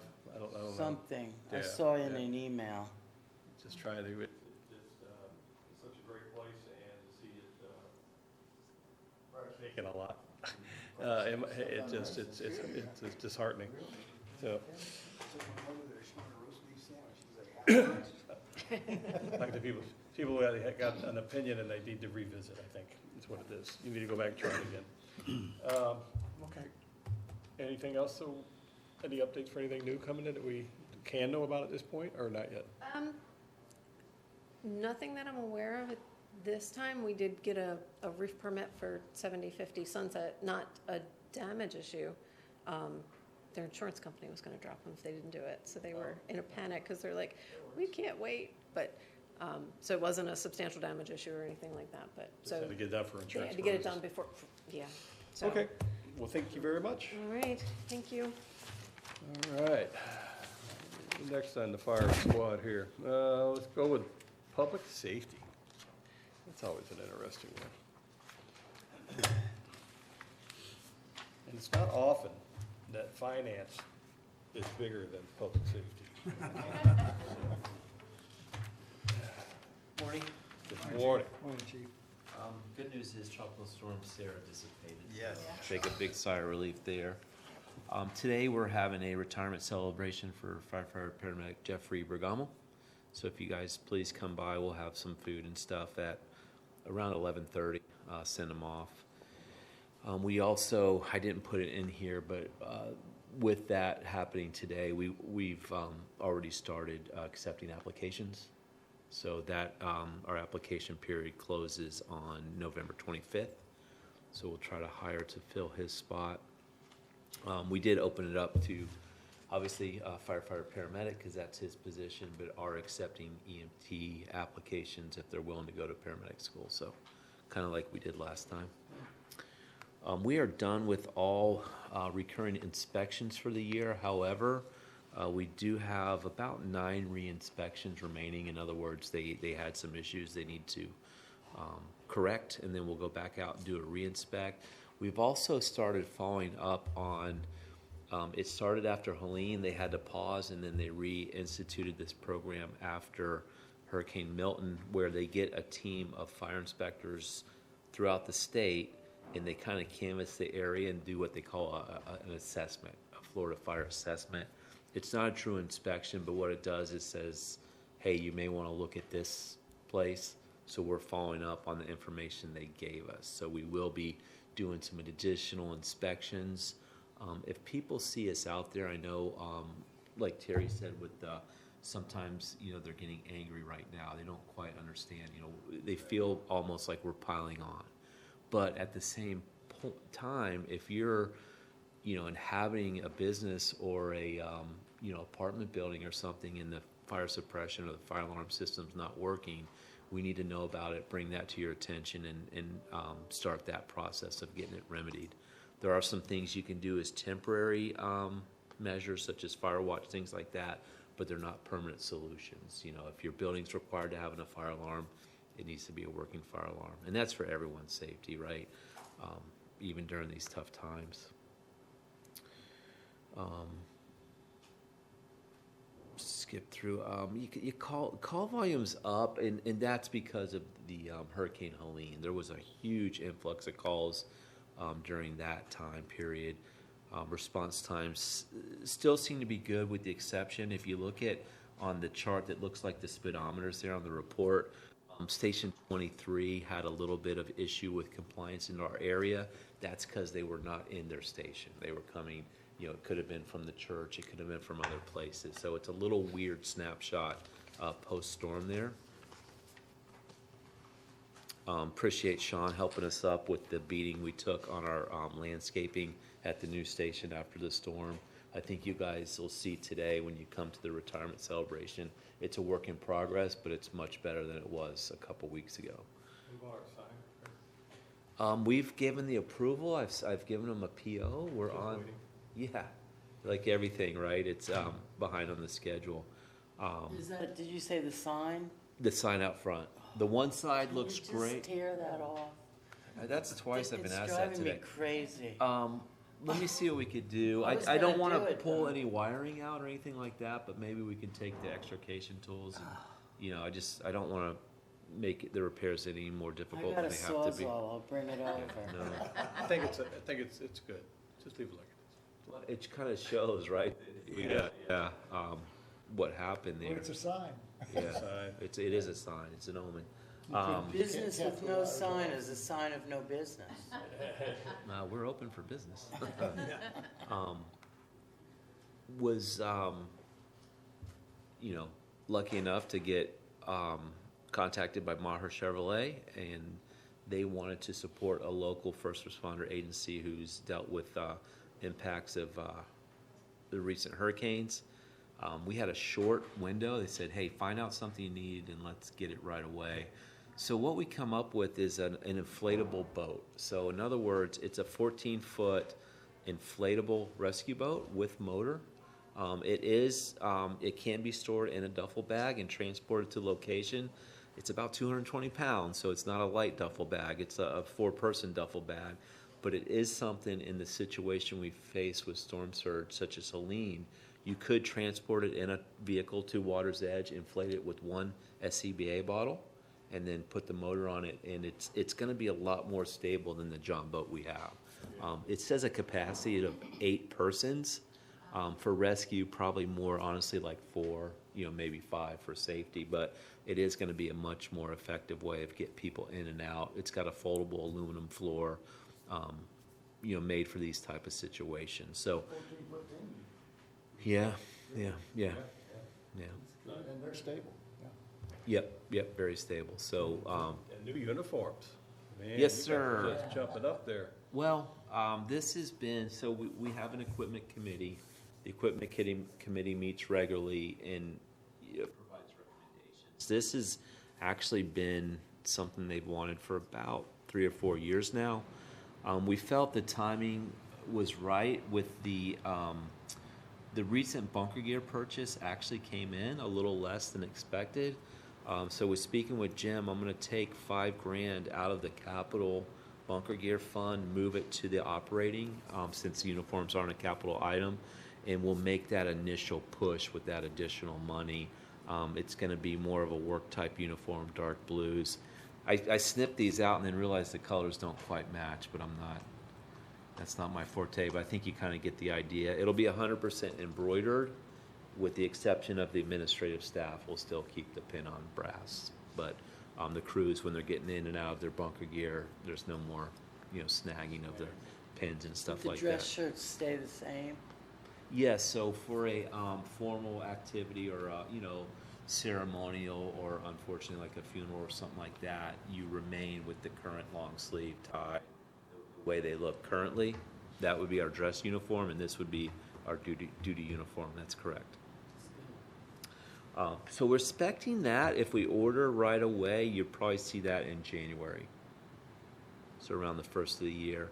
And then I just gave a quick summary of course, you guys are well aware of the impacts from the 2 storms we just had, Helene and Milton. And yeah, it's funny because someone mentioned the 100-year flood. I think Milton was actually, I'm being told, 1,000-year flood event. So that rain was, something hopefully we never see again. Or the surge, right? That was record-setting surge for the area too, with Helene.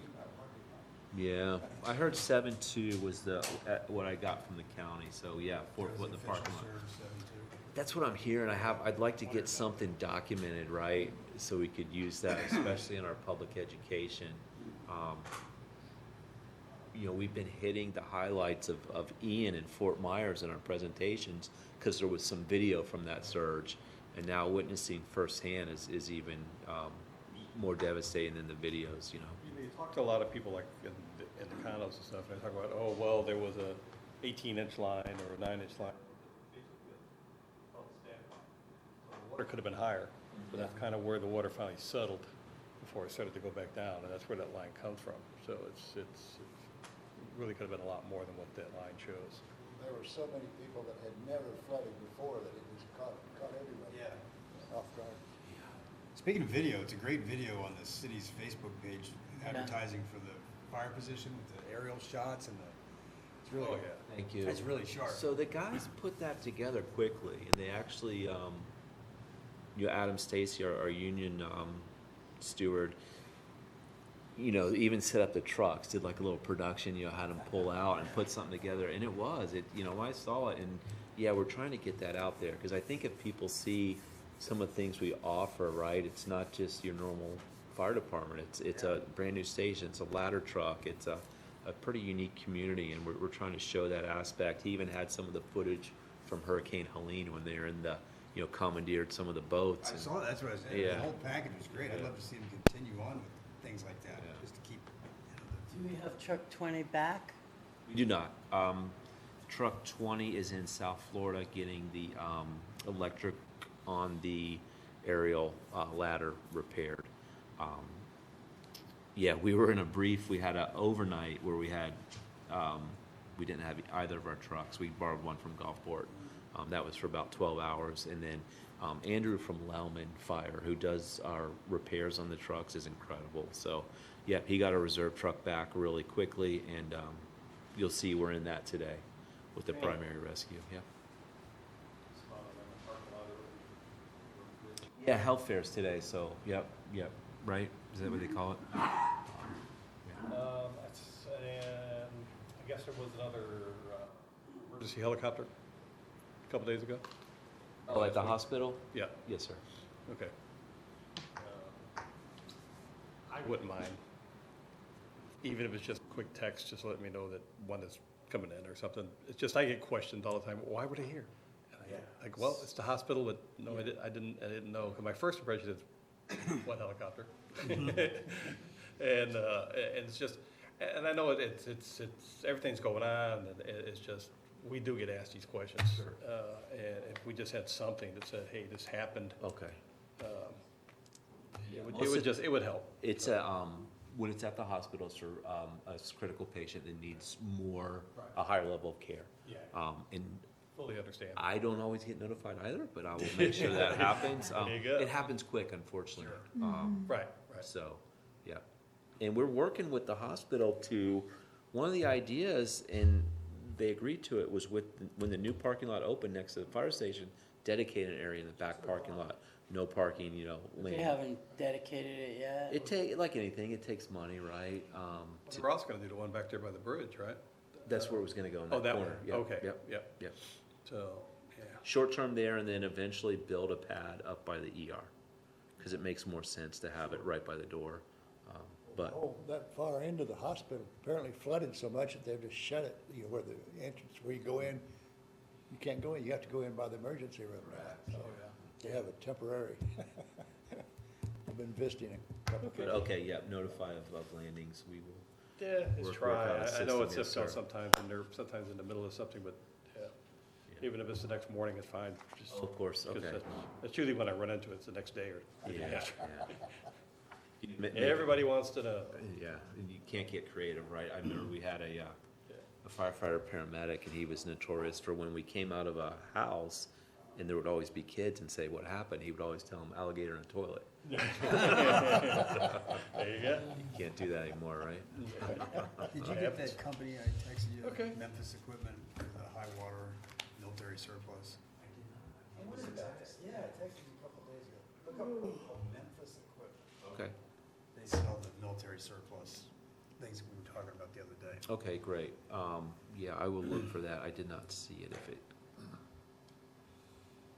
Yeah, it was when I wondered if I had the wrong number for you. Someone's wondering what that's all about, yeah. Yeah, yeah, right. Memphis Equipment, yes. Memphis Equipment. All right, well, thank you, David. Of course. Okay. Now, we've got, let's get that there. Mr. Graham up here, so we can weed through this Bible he sent us.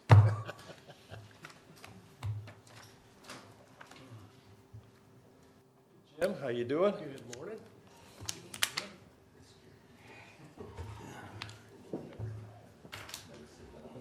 Your office is very busy at this point as well, applications and submittals. We're jumping around between trying to close out year-end and dealing with FEMA.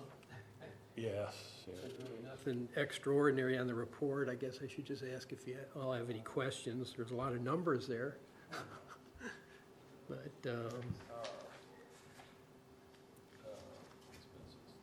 I mean, the biggest thing, we did have a FEMA kickoff meeting last week, and we're gonna meet with them tomorrow for a recovery scope meeting.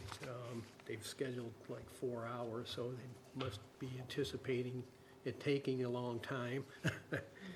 Gonna go through a schedule of losses and kind of go over, we already did that in our exploratory, but, gonna get more detail. How often do you submit,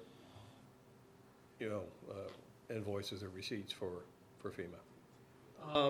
Thus far, we haven't really, we gave them some at the exploratory. Sean sat down with us and, we identified the different locations where we had losses, and then she asked us to email her copies of quotes and/or invoices. So, other than that, Marcy kind of puts that all together on the portal as we get it. So it's just a slow process where we build it as it goes along, so.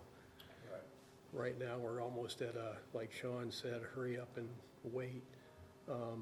We've gotten together with our insurance people, did the same thing with them. We built a schedule of losses and submitted that to them. And they're supposed to get back to us. Evidently, the process is, first we gotta go through flood insurance. Like downstairs definitely should be covered by flood insurance, to what extent, we don't know, but we have 500,000 in coverage on all of the buildings through the flood insurance for each of our buildings, so, that portion will be covered by flood, and then it goes to the insurance, so they're gonna have to wait for the flood people to get back with them, and we have a 5% of value deductible, so depending on what equipment's damaged, what building's damaged, the insurance is gonna put a value on it. We don't have a flat deductible, we've got a percentage, huh? On the flood insurance we do, but on the property and name storm. Oh, on the name storm, you got a On the name percentage. storm. Oh, okay, it- okay, and- gotcha. And I said wind, or just flood, and she said all of it. She said 5% deductible, so yeah, we're kind of waiting for numbers from them. We don't have any numbers, so, because that's gonna be based on their adjusters, what they think. They've come out, they've seen, Sean's going around with them, Right. so, Do we have anyone who reviews what the adjuster states or what he files as far as the claim? And is there something do we have someone who, I know we're a small city, but is there anyone that looks to see if the adjuster missed something or if something should have been more? not that far along. I mean, we will look at it, but, Do it internally? yeah, Okay. yeah, we'll look at it when we get the numbers. Again, we sat with them, gave them the locations. Sean was with us, said this is what losses we think we have. And we're just now we had just sent them quotes that we had, They use the invoices that we proposals, they use the paid. invoices, Right. those kind of things to help Right. submit what actual costs were. Right, Okay. so they really don't have hard numbers yet. There's really nothing for us to review, but as soon as they give it to us, we'll go through it and Yeah. make sure it makes sense to us. 3 or 4 years when we finally get the money. Well, hopefully Go back insurance and will try be to get more. faster, but FEMA might be 4 years, yeah. And then that's the next step, whatever insurance doesn't cover, FEMA will step in and pay eventually, but our experience has been bad with them in terms of turnaround, so. So, almost 500,000 for debris hauling, huh? Wow.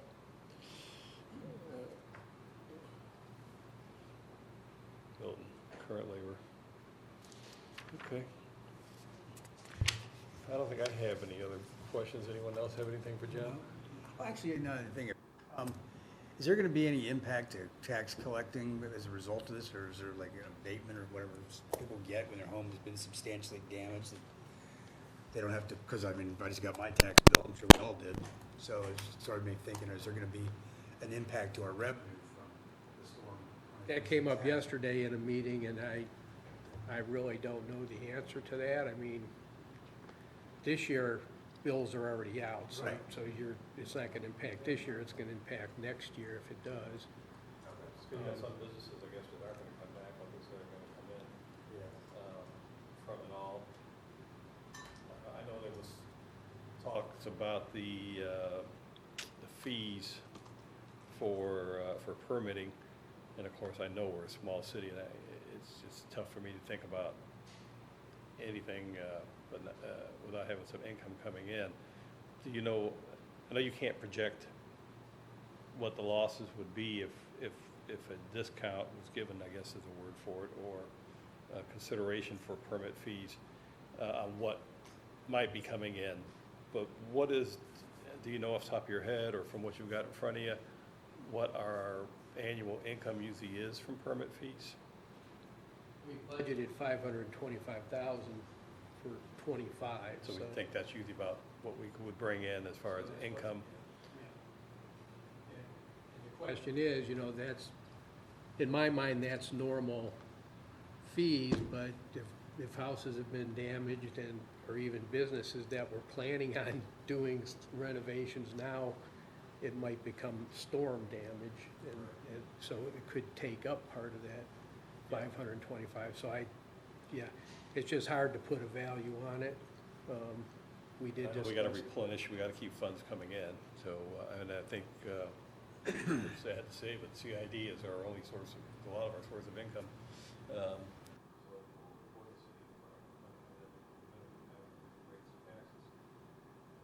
The larger cities that have been dropping fees rather than the smaller cities. I had some. I've heard that some of the local Larger small city. ones have been. Well, all the beaches dropped Yeah, theirs. I'm gonna say, I've Yeah, all the heard that beaches they. dropped theirs. Some of them are not even charging, yeah. I'm surprised on some Well, of the the beaches. thing they is, even though, got what do you office. do with the people that have already paid the fees Yeah. for their, Yeah. then you have to go back and, if you're gonna do anything like that, you'd have to make an adjustment.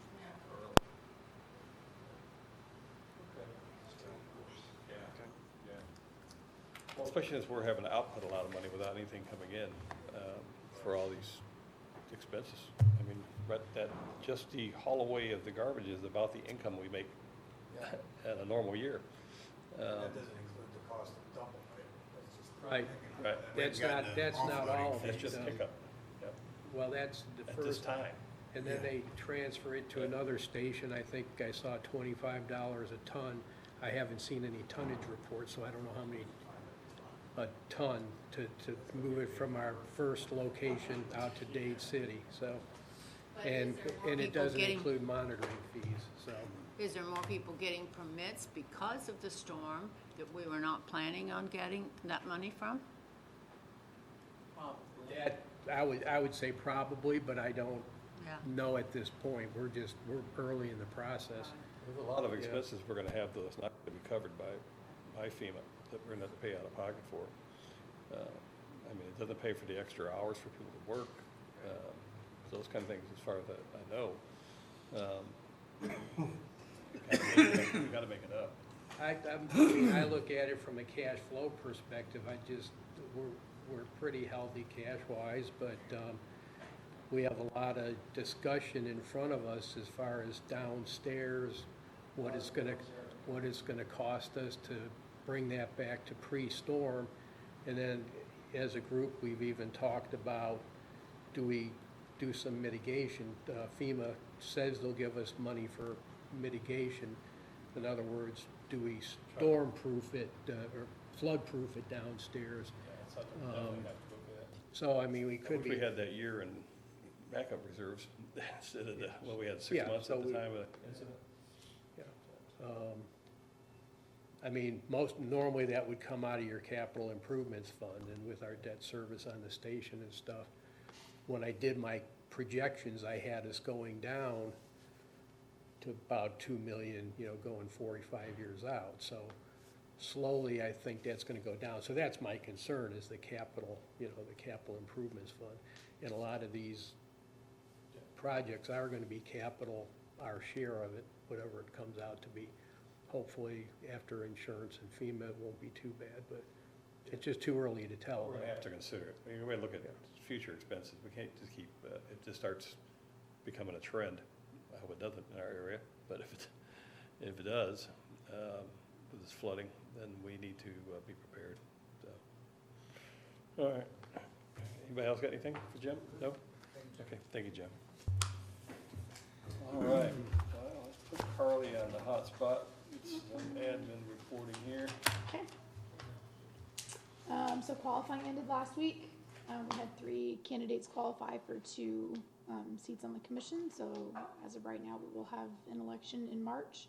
We're going to be working with the supervisor of elections because we don't anticipate Hibiscus Hall being ready in time. So we'll let you all know. I'm assuming we'll probably end up at Pasadena Community Church since they were willing to serve as a polling place for us in November.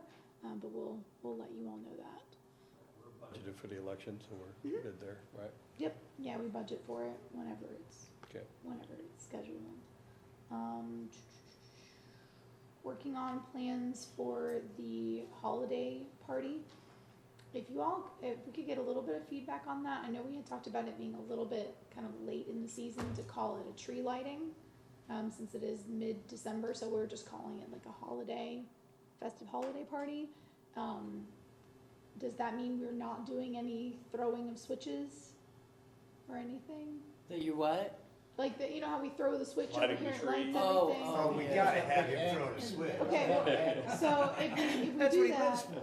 Yeah. we may be able to do it for the tree, but the concern there, over here we can keep most of the lights off and people can still get around safely till it's lit. We're a little concerned about safety at Barbara Gilbert with keeping everything off. So we could do like a switch throwing for the tree. It could have some But- lights there. Yeah. I mean, Okay. yeah, so it's not like everything's dark and Right. you see the big, but yeah. We could So do then the tree would not be lit until that night. It's pretty really close to Christmas. That's, again, this is why, like, Why staff don't was we just talking why don't we about it, just we were unplug it and like, plug it back in for the party? Yeah. I mean, we can have it turned on. Let's and just not- have it on, let's just skip, Yeah. let's just skip the big switch this year. Yeah, Okay, I think so. okay, So, all right. I'll I'm live. sorry. I got pictures of last year. We were Yeah, trying to video. figure out a way to make it work, and it was just sort of You know, like, if you had the ugh. switch and some fireworks when you get out there, you throw the switch and all the fireworks. Fireworks. Now, that would be a good idea. Yeah, on a bar, You're gonna sitting pay out for in the the water. fireworks? Yeah, I'm sure we've got that in the budget, right? So y'all are gonna give me an ulcer. You're killing the chief. Jim's over there going, oh God, here comes a fireworks Yeah. barge. Should go off the top of the new fire department. Yeah. There you go. It's up on a mountain, That way we'll basically. have stuff to put it out with right here. Light up the boats All in right, some way. so the website's done. Yes, See so here? it's, Looking good. it's created, it's not public yet, but it Right. exists, so Still gotta staff, test it out. staff is testing it, basically going page by page, and then we're gonna be, doing some trainings so that everybody knows how to update it, cause it's gonna work a little bit differently on the back end than our current site, so hoping to have that ready to launch in January, so, but it has been created, it exists. It exists. And they got our new IT vendor, I guess, they're gonna take over on December 1st, but Velocity's still gonna be into the end of the year to Correct, assist, I yeah. guess, with the transition. Yeah, so we planned for an overlap so that they can kind of hand off rather than, coming and stopping and starting. So this way they will have the month of December to kind of communicate on like where they are with things, how is this set up, how does this, basically the transfer of authority. Will the IT person be part of that group? What do you mean? Well, or they won't be hired, we won't be taking somebody. No, but they are gonna help us through that process. They're Okay. helping me right now put the job together, just so that it is enough for the city, but someone that they can work with as well. So they're, Vertex is helping us kind of create that. But that position. individual will belong It to will, us, okay? yes, someone that will belong to us. And we'll work with that Yes, firm. but we'll basically be the city's liaison with them Okay, great. to help everybody. And here. they'll be able to provide some backup Mhm. for vacation and things like that. Yep. Okay, great. Yeah, and just helpful because right now, a lot of the first line of support right now in the IT world is to try to talk you through it on the phone, which for some of our staff can be challenging. And I don't mean because they are not No. they're not IT minded. It just takes time sometimes. We've had things where it ends up taking, an hour, 2 hours. We're on the phone trying certain things. So having somebody on staff is really going to help with that because it can be like, can you do this while I do something else? Because Yeah. it's tough. stuff. So they're working with us on that. That's They've been great. so far. Yep. So Oh, employee evaluations. yes, please do your evals. Everybody remember, gotta get them in. Don't Please wait do. till next year. Yep. So. And, got the vacation buyback, Mhm. okay? Yep, that is active right now. All departments continue working together. Always good to read that. Yeah. We try. We're meeting, basically twice a week. Right now, we have been meeting every other week. Our normal department head meeting is every other week. Right now, we're meeting every Tuesday and Friday. Just because there's so much going on with the storm response and things are happening and they change very quickly, so we're in relatively constant communication. Whether everybody likes it or not. But, so, Okay. So, and then meetings next month. mhm, You've got just, what, a workshop and a night meeting and that's it? mhm. Unless something were to come up, Okay. so. All right. Anyone, any questions for Carl? All right, we got one last item. And that is the disaster response policies. So we actually put that on, you all kind of touched on it earlier. Part of that discussion was intended to be some of the forward-facing policies that you wanted us to put out in terms of, for example, waiving fees. We're getting some questions about things like that, and so we wanted to kind of bring that before you and get some feedback from you all and see what questions you are getting, if there's anything staff could address more clearly, or public education opportunities from what you all are hearing from your neighbors. And then that was also intended to be part of the fee waiving discussion. So you kind of already addressed part of We that. went into it a little bit but- there. How does everyone feel about it? I mean, I'm not into all y'all, as far as reducing permit fees, you know, but, you know, as Gail mentioned, that there's so many people that's already paid, you can't really go back. It has to be like, okay, we're drawing the line in the sand now, anybody moving forward, this is what we can do to help you. Or just stay with our policy is and collect our money so that we don't get too far behind on anything else, income coming in. Because no matter what income we had planned and what additional income we're gonna make, again, we're gonna spend more money than we're probably gonna get back. But things are just the way they are. I think it sounds great, you know, to waive permits, fees, and all that stuff during a time of difficulty. But the reality of it is, it's something we just can't afford to do as a small city. Then you've, like you said, the people that have already paid. How come I didn't have to pay? How come he paid? You know, I just see it as something that's it's a bridge too far for me right now. We've got to raise the millage rate almost every year. Right, that's what To we're try to doing. get us up, and do you think, in my mind, it's just like, you know, not having that income is just gonna mean I'm gonna have to increase it more next time. There's no And Well, then and it I affects- wonder- bullet to make the cost go away. affects the revenue go everybody. away. I wonder if the beaches are getting any kind of support, you know, because they're waiving Well, but they fees also like. have different income sources that the city doesn't have, like bed tax from hotels. We don't have a single hotel. So That's true, they too. have different sources of income available to them that we do not have. Right. And honestly, I haven't had anybody say, hey, what are you gonna do about these permit fees that I'm gonna be I paying? have had people ask me, but the answer I had given was that we're a small city, that the discussion has come up, but, you know, we have to maintain a certain level of money to help us through these types of events. And, you know, we don't have the sources of income that to Carly's point, that other cities might have. So, I mean, and they've been okay with it. They get it. You just kind of put it in an explanatory way, though, to get it, but back to what I said. I just Well, don't and a see lot how of we can people do that are it. asking, you know, they didn't have insurance, so they're getting hit hard, Right. you know, from these events, or insurance is not paying them, and that's usually where the discussion starts, and that's on an individual basis. So, you know, I mean, we like to do things to help our people always, but we've also got to think about our fiscal responsibility to the city.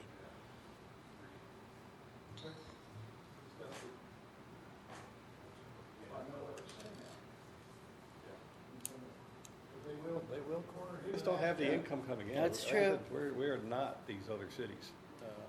Those beach communities, they got money coming in. Look at Carly said, hotels, the restaurants, those kind of things. $9 just in debris pickup. I know. That 3 years, maybe we get the money back from FEMA. Wait a minute, Terry's up here.